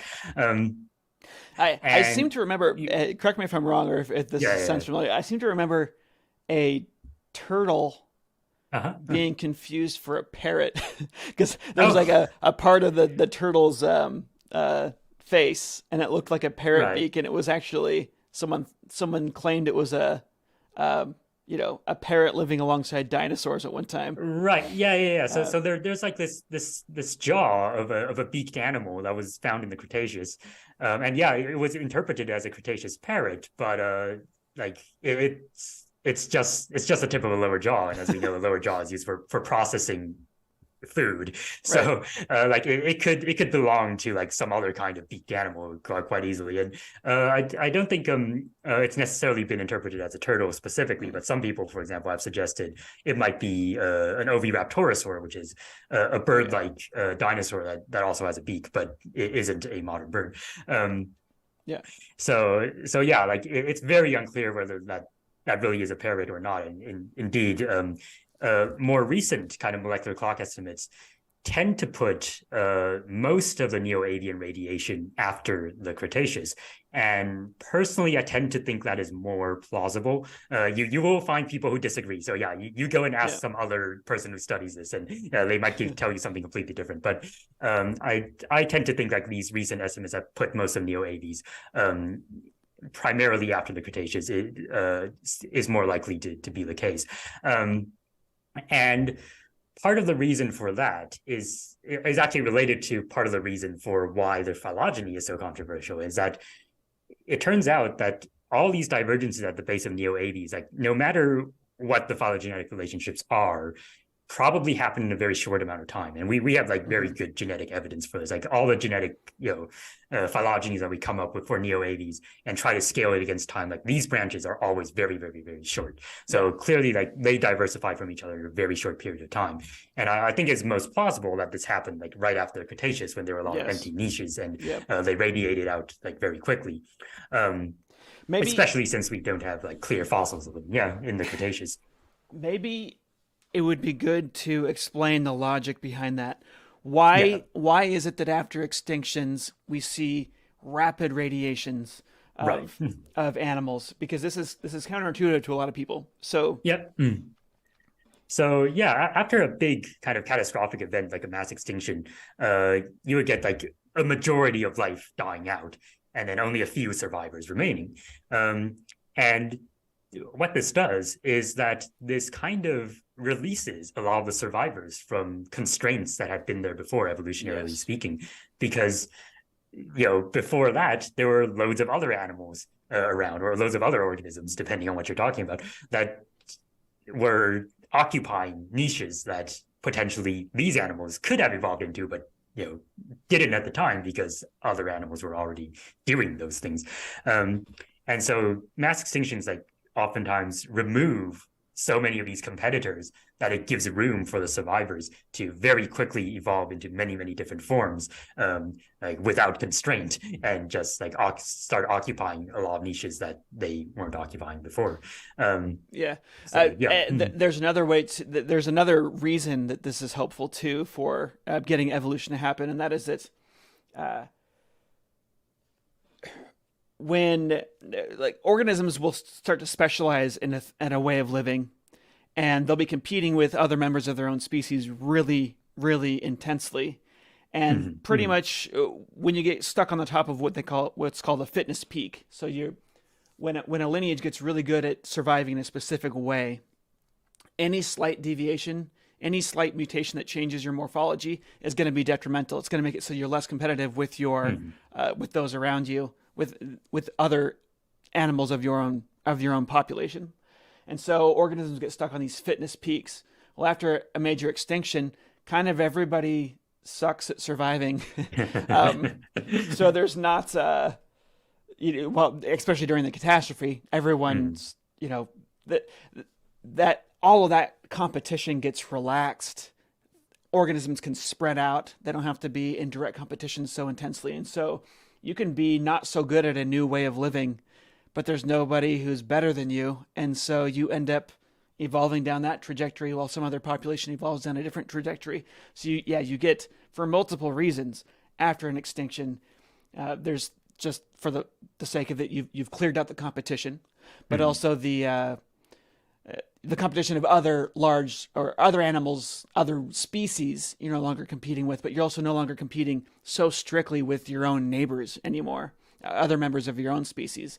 So you have this relaxation of natural selection right after an extinction event, so that you can actually have some wiggle room. Larger mutations can be selected for than would otherwise be acceptable by natural selection. Sorry, did I cut you off with? Oh no, Okay. not really. So yeah, I was simply talking about like just having very very short branches in neoavian evolution, and why I suspect that might relate to like a post radiation post extinction radiation event. So yeah, that's kind of where the state of where things are right now, but it would help if we can get like the earliest neoavian fossils or something to help us constrain those states down further. But yeah, it is a very controversial topic. Yeah. Okay. I've got a couple of questions that maybe we'll try and do real quickly, because I want to be, consider your time here. And then one that might be a little bit longer that I have. Let me just throw this at you real quick so that you can think how deep you want to go into this. Okay.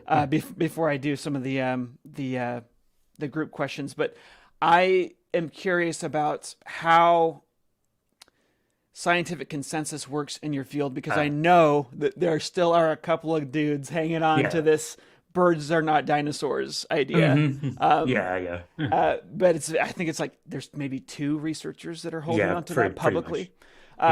So it'd be fun to talk about that for however long you want. But before that, let's get to some group questions here. Let me scroll back up here to Stephen.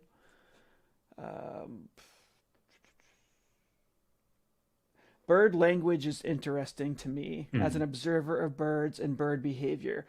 What discoveries have there been about the evolution of bird calls or hearing in birds/dinosaurs? Oh, wow.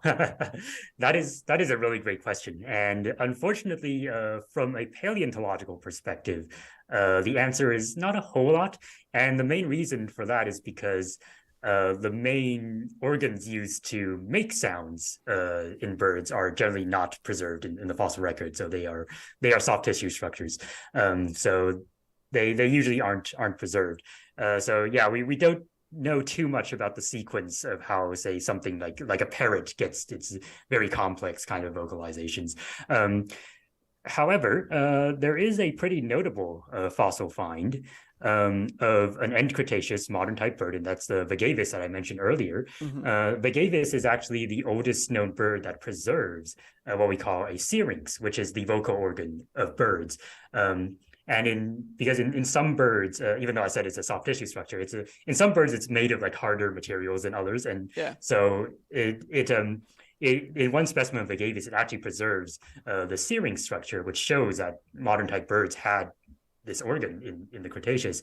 Unfortunately, it's a very different organ than the one that we use, right? It's right. Yes, it's down in the lungs, right? Or, it's basically where the windpipe branches out into the 2 lungs, and it's situated at that junction there. So they actually have, because it's after the lungs split in 2. The pipe splits in 2. They have 2 different vibrations that they get to play with, which gives them a lot more versatility than we have. So a lot of songbirds can like basically sing 2 songs at once, which is pretty wild. Yeah. But yeah, unfortunately, like other than telling us that the syrinx is there, we can't really determine much about like what kind of calls it would have made just from like the preserved material. So yeah, so unfortunately, the answer is that we don't know a whole lot about the origin of bird vocalizations from the fossil record, but there are a few tantalizing hints there. Yeah. In Jurassic Park 2, is that where Or, he has the Velociraptor voice box and he's blowing through it? Did oh you ever right, see yeah, that? yeah. That's that was 3, I think. But yes, Okay. yeah. So that yeah, that doesn't really happen for us. That that Like doesn't actually work. Yeah. right. Yeah, there is one group of non-bird dinosaurs where people have kind of done that with a plausible basis, and that is the duck-billed dinosaurs.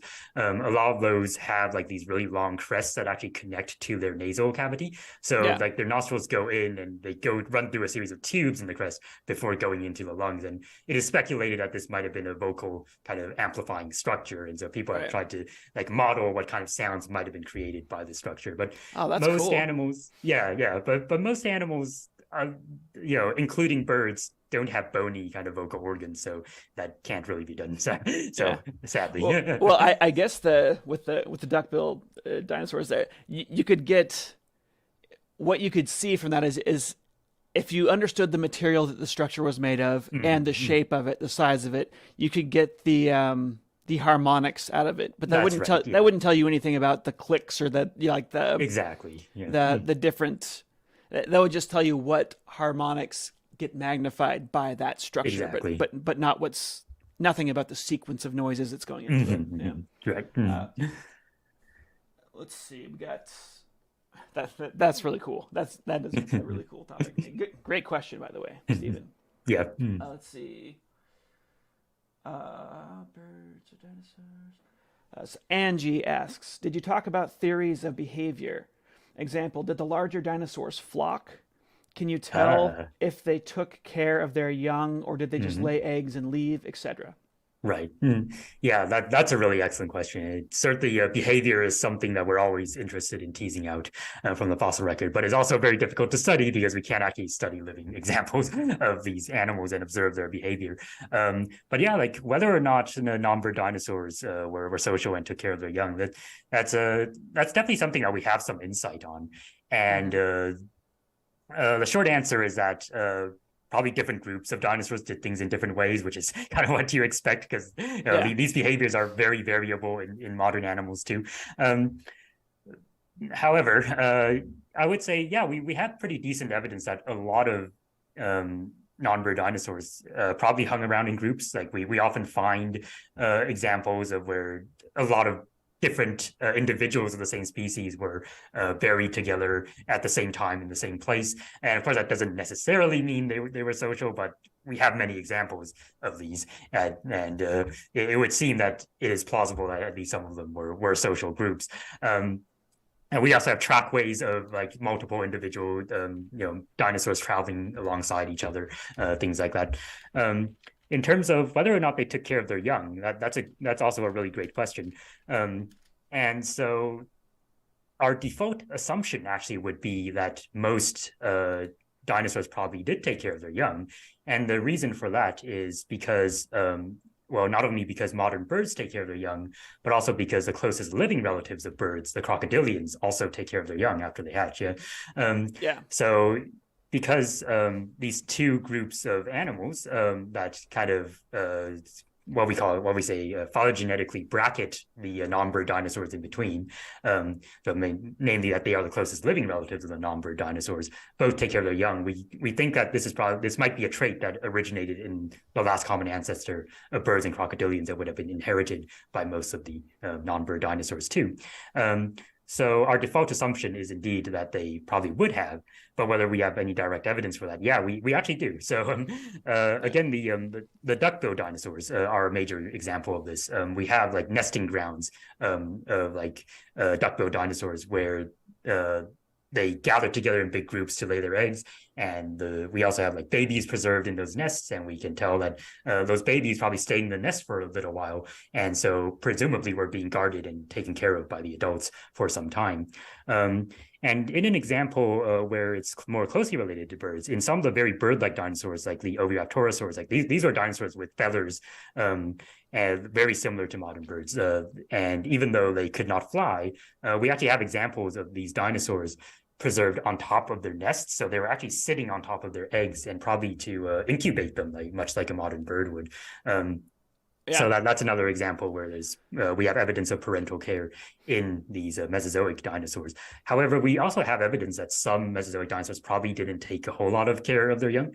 In many of the large sauropod dinosaurs, the big long-necked plant-eating ones, it seems that they most likely just laid their eggs and left, because land before time lied to us. Yeah, unfortunately, yes. We have fossils of eggs and embryos of these dinosaurs too, and it seems that the young were pretty self-sufficient, and plus because the young were so much smaller than the parents, it probably would not have been practical even for the parents to interact much with them. So yeah. So it is thought that most of the sauropod dinosaurs probably weren't such great parents, but many of the other dinosaur groups, it seems that they most likely did take care of their young for at least a short time period. So that's quite interesting, isn't it? Yeah, I'm just imagining a little baby sauropod and how amazing that would be as a pet. Yeah. until it starts growing. They grew fast. Yeah. Okay, I have a question. Sorry, this one actually might be pretty intense to try and go over. So, but a lot of these feathered dinosaurs early on that have like little proto wings. Yep. And there's a lot of them. There's a lot of so you got the oviraptors. Yep. Do we think they're secondary? Do you think that they had been flighted and lost flight, or do we think that this? I mean, like, why would there be so many species with feathered wings that are not flying? Exactly, yeah. That's an excellent question, and it is something that has been debated among the researchers who study these dinosaurs. So yeah, like we see like these wing-like structures in the oviraptorosaurs. We see them in dromaeosaurids, which is the group that includes a velociraptor and its kin. We know they had flight-like feathers on their arms. Yeah. Like they had like feathers very similar to modern birds, and they formed basically big wing-like structures on their forelimbs. Like we have the direct fossil evidence of this. And so yeah, the question is like, why did they have wings if many of these were not flying dinosaurs? Now, we actually know of a few dromaeosaurs, like some of the smaller ones that were likely able to move through the air to some extent, like whether that's gliding or some kind of limited powered flight, that is debated. But there were some that seem to have been able to fly. However, whether or not they all descended from a flying ancestor is something that's somewhat controversial. Some researchers have said that probably they were. However, it's complicated because the thing is, we don't have any fossils of like these potential flying ancestors of these groups.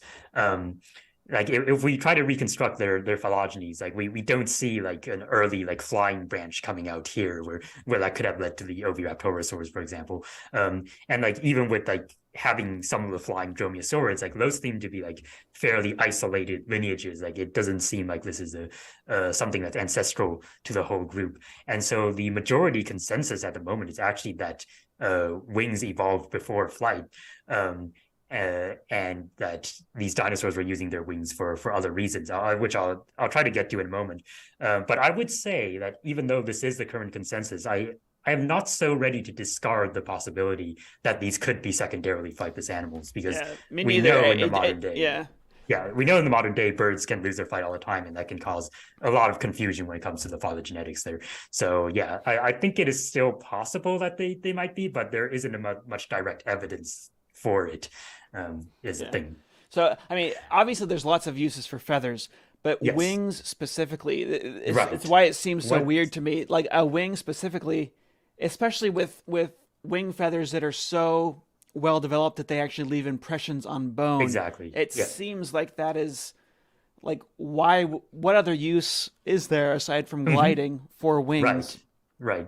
Yeah. So there have been multiple hypotheses that have been put forth for what the function of the earliest wings might have been before they were used for flight. And, you can take these as you will. I would say most of them are at least plausible. And it's possible that multiple of them were at play as selective pressures. So one of them is display, because we know the earliest feathers were a sort of hair-like coating that kind of just covered the body, so probably primarily for insulation. But if you have a wing, if you have these broad feathers structures, then you have a bigger surface area with which you can display with. So you can have Yeah. like all these interesting color patterns and bright colors on them. So that's one possibility, that they were having wings is more useful for as a visual kind of display structure or communication. Another one actually relates to the nesting behavior that I mentioned earlier. We have a lot of these dinosaurs sitting on their nests, using their own body heat to incubate their eggs, like a modern bird would. And probably having these wings would allow the dinosaurs to be able to actually cover up their eggs more efficiently, like a blanket, compared to if they didn't have the wings in the first place. So that's another suggestion that's been made for the original function of the wings. And finally, wings that are not used for flight can still be used in locomotion, like, and Yeah. even if they're not used for any kind of like aerial locomotion, like not even for gliding. Because, for example, we see in the modern day that something like an ostrich, even though it can't fly at all with its wings, it will use its wings as sort of rudders or like balancing organs while it's running. Like it'll stretch out its wings while it's running to keep its balance or to make tight turns. And so this definitely would have been something that would have been very useful to a lot of these small dinosaurs. And there are also other methods of locomotion using the wings that aren't flight. So one that has gained some traction is called wing-assisted incline running. Yep. It's when Yeah. a bird runs up a slope while flapping its wings, and the wings like literally help it gain traction. So I guess that was an unintentional pun earlier. Yeah. While it's running up the slope. So like some birds that have very well developed wings can actually like run up a vertical surface just by flapping, like without flying. Just they can run up a vertical surface with the help of wing flapping.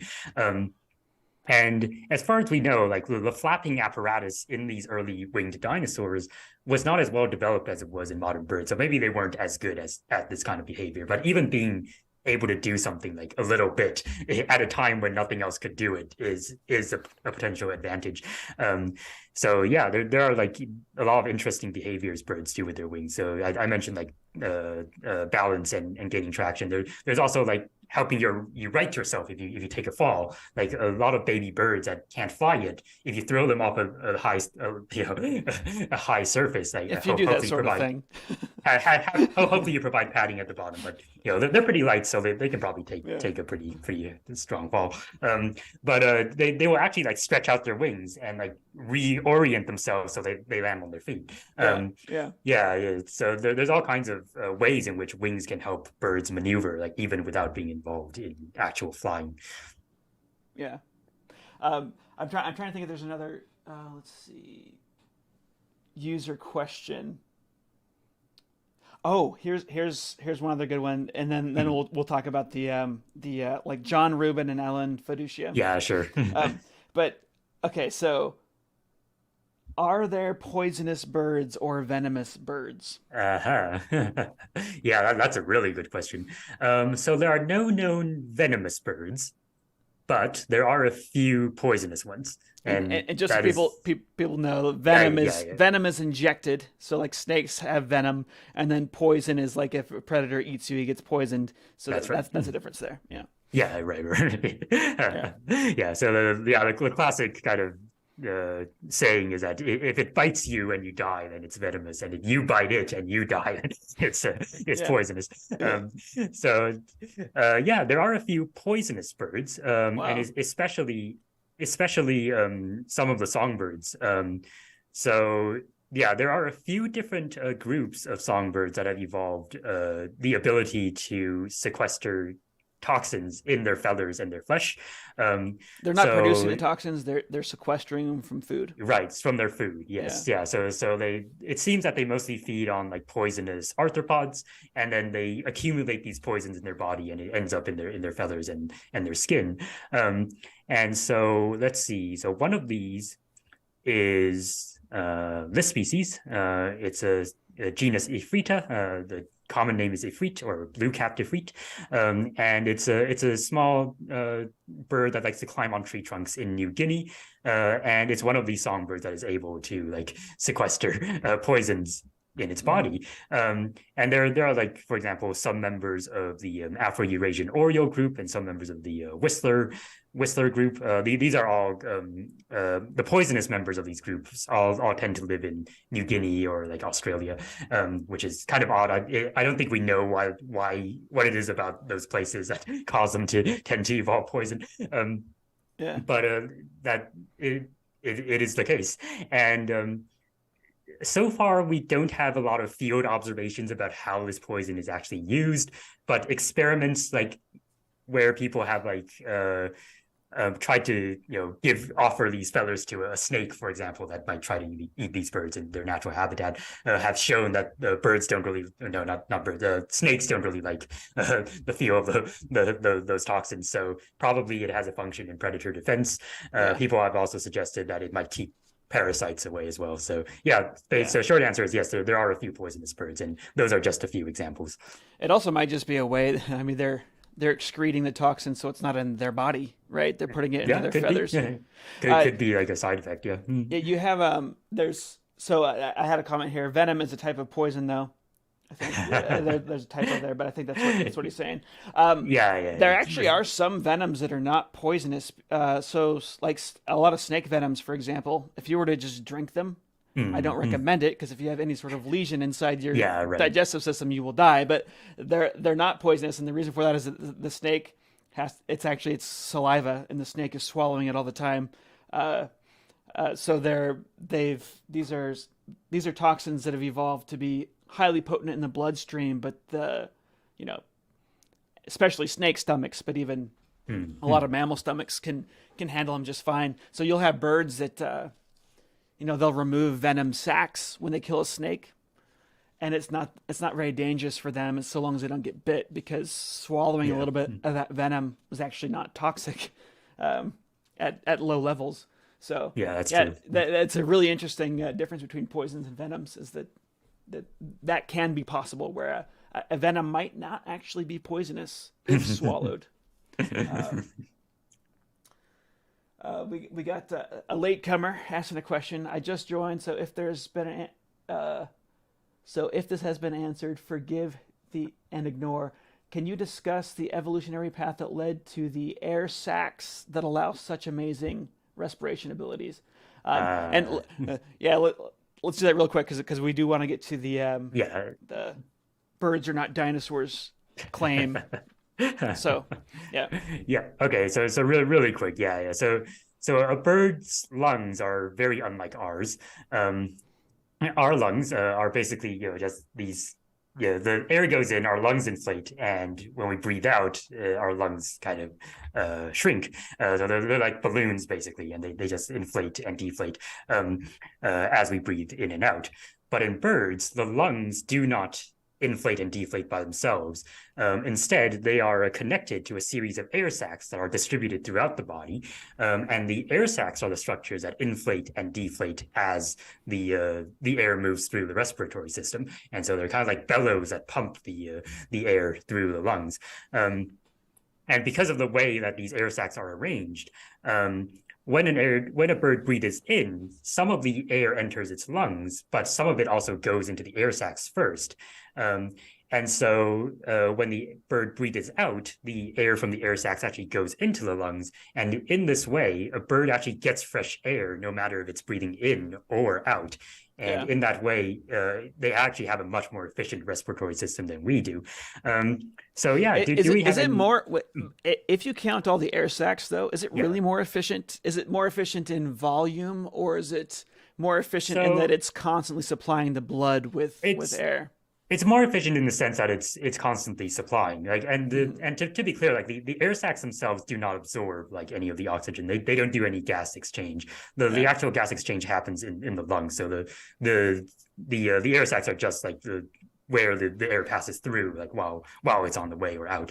And there must be a little bit of gas exchange there, but yeah, I guess, but like negligible.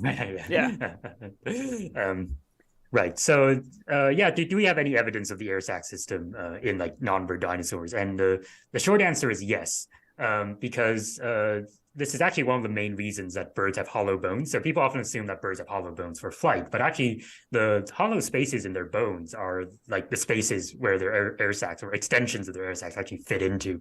So like their respiratory system literally invades the bones, their skeleton, which is very, very interesting. And so in a lot of the non-bird dinosaurs, including most of the meat-eating dinosaurs are theropods, which include birds, and also in the long-necked sauropodomorph dinosaurs, we actually have evidence that they had air sacs because they have hollow chambers in their bones, like birds do. So we know that the bird-like respiratory system probably originated at least like in the last common ancestor of the theropods and sauropodomorphs. Wow. But the question is how far back it goes, and for that we don't have as much direct evidence. Like we don't have these hollow chambers in the bones of bird-hip dinosaurs. However, you can have air sacs without them invading the bones themselves. So like that doesn't demonstrate that they didn't have air sacs.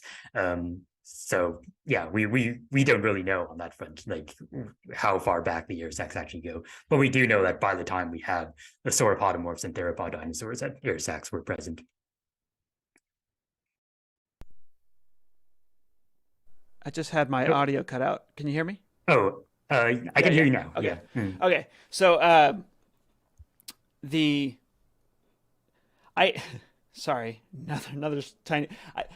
Mourning doves, when they fly, they'll like chirp at every flap. Is that their air sacs pushing that as they're flying, or is that just something that they're doing? They're vocalizing. Oh no, so it's actually neither of those. Wow. that is the sound that they make with their feathers themselves. So that's a really fascinating thing about some birds, and a lot of members of the pigeon group do this.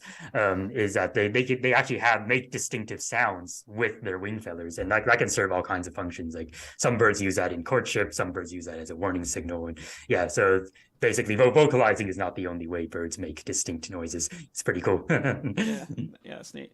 All right, so getting to John Rubin, I actually know John Rubin because I used to live in Corvallis, Oregon, and he lived like 20 minutes away, or maybe it was like 5 minutes away from me. We went out to coffee once, I think, and we talked about this, and he's one of these guys who's really like he has not let go of the idea.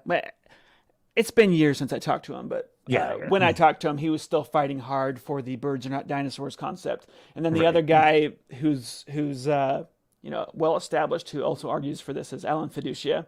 That's right. And they, John Rubin, he told me, he definitely is a sincere believer, but he also says that he also feels like it's his responsibility to just keep on hammering it down as devil's advocate too. So he has both of those things going on, but he really is, he seems to be a true believer, or maybe someone who got stuck in an argument and can't get over it. But if you can just go over that, the birds are not dinosaurs argument, and why nobody believes that anymore except for these two guys would be. Yeah.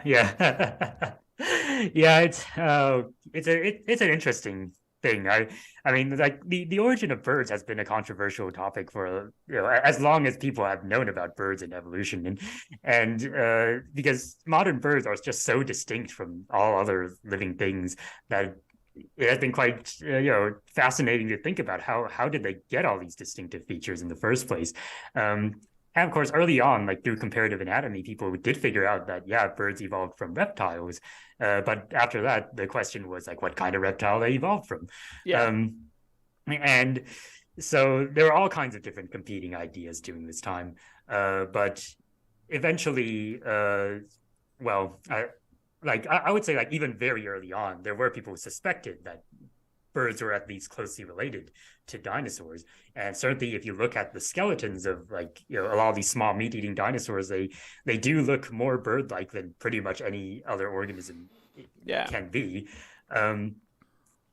But yeah, like back then we only knew a few species of these early these small dinosaurs. Like we didn't know as much about like the bird like features that they might have, especially soft tissue features like feathers. So it was still very controversial and didn't really take off that much. And especially there was a book written on the origin of birds, which was I think it was called The Origin of Birds, but Yeah. and By Alan Fiducia, right? oh, so it was not actually by Alan Fiducia. It was by I'm probably going to say his name wrong, but Gerard Heilmann. Okay. And so this was a book that came out like, oh, I don't know. Let's see, The Origin of Birds. It originally came out as a book in English in 1926, and Howman was like a very he was primarily an artist, but he was also a very like dedicated kind of comparative anatomist, and so he did all these comparative anatomy studies comparing birds to non-bird dinosaurs and all other kinds of reptiles, and he did point out that, oh well, like there are all these different features that clearly birds only share with dinosaurs. However, I don't actually think they evolved from dinosaurs, because he thought that non-bird dinosaurs did not have a wishbone. Yeah.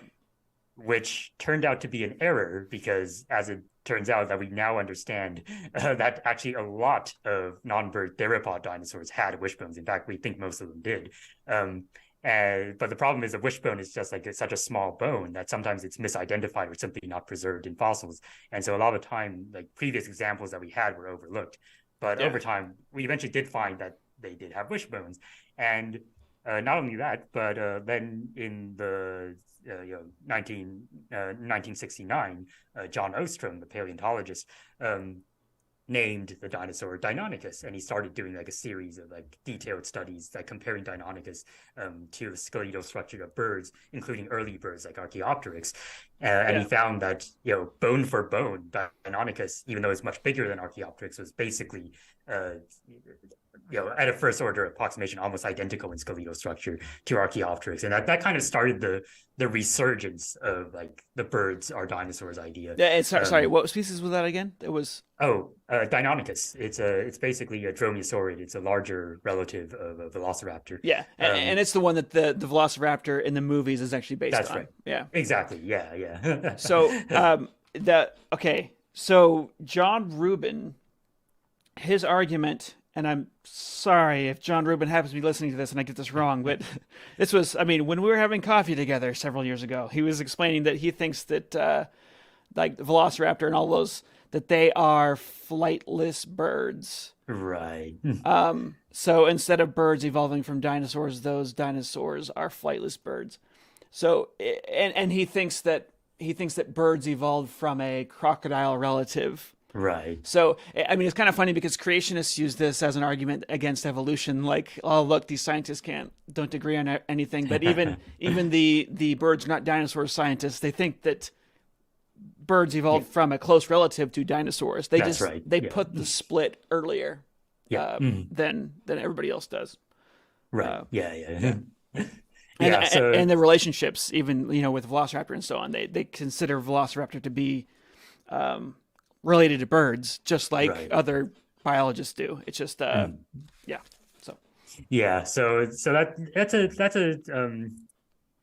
that's a really interesting kind of development, because the early arguments of the birds are not dinosaurs people were very different actually from that.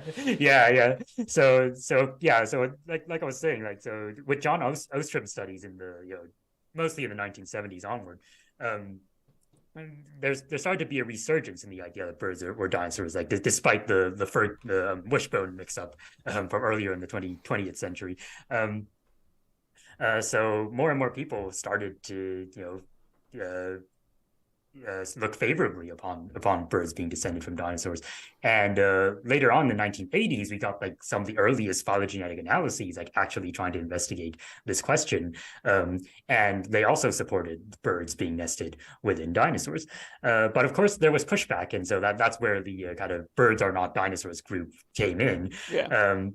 And so mostly these researchers were ornithologists, so they were experts in modern type birds, but not necessarily experts in non-bird dinosaurs.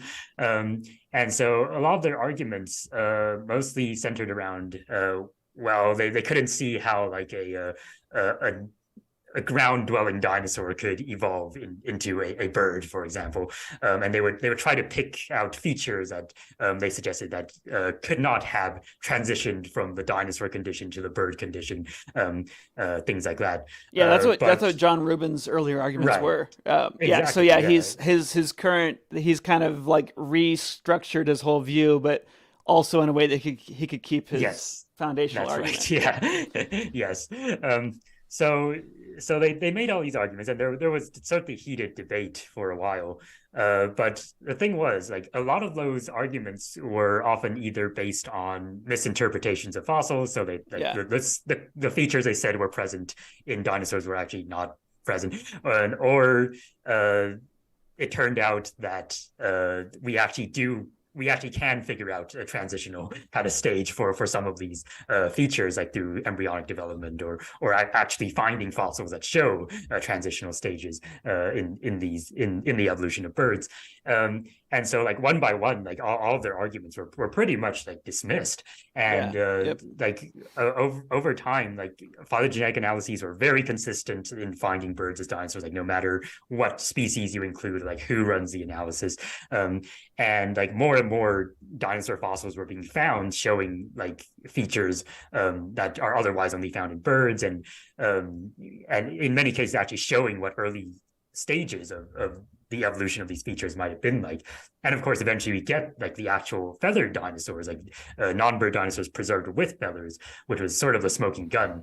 And because otherwise we don't find feathers in any other group of animals. But from there on, like the birds are dinosaurs people kind of changed their tune a little bit. Not that they accepted that birds were dinosaurs, but instead they said that, oh, well, now that you found like modern feathers on a lot of these dinosaurs, clearly these are not actually dinosaurs, which is what you were talking about earlier. Clearly these are early birds instead. And so they just kind of flipped that script around. Even though like just like less than a decade ago, they were saying that there's no way like the velociraptor was closely related to birds based on its skeletal structure or things like that. So yeah, that's kind of how their argument has evolved. But again, like they're kind of just like moving the goalposts a bit, because the features that they're saying like could not have given rise to like all these modern feathered dinosaurs, like dinosaurs with modern feathers, I should say, is less confusing. Like they run into the same problems as the arguments saying that these bird features could not have evolved from dinosaurs, because we find the transitions and we don't have any better candidates for bird ancestors in the fossil record.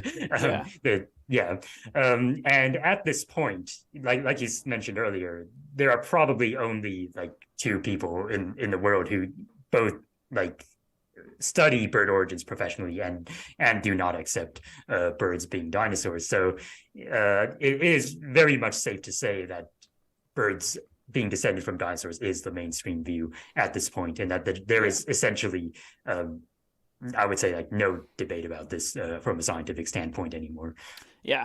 And I mean, my interaction with John Rubin, he seemed like the kind of guy that if he was convinced, he would just kind of stop talking about it rather than publicly apologize or like admit having been confused. But yeah, he's an interesting guy. But yeah, there's always characters like this in science, and it's been really interesting to see this in with COVID, like in real time, because there's always characters like this in science that they're convinced of an idea, and when new evidence comes in, they don't want to accept it, and it's just part of being human, right?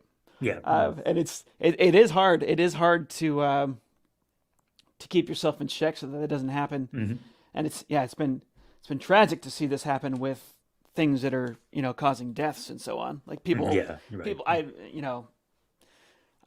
one of my colleagues was anti-vaccine early on, and when more and more evidence came out that the vaccine was safe, he actually doubled down. But anyways, the conflicts in science are always really interesting.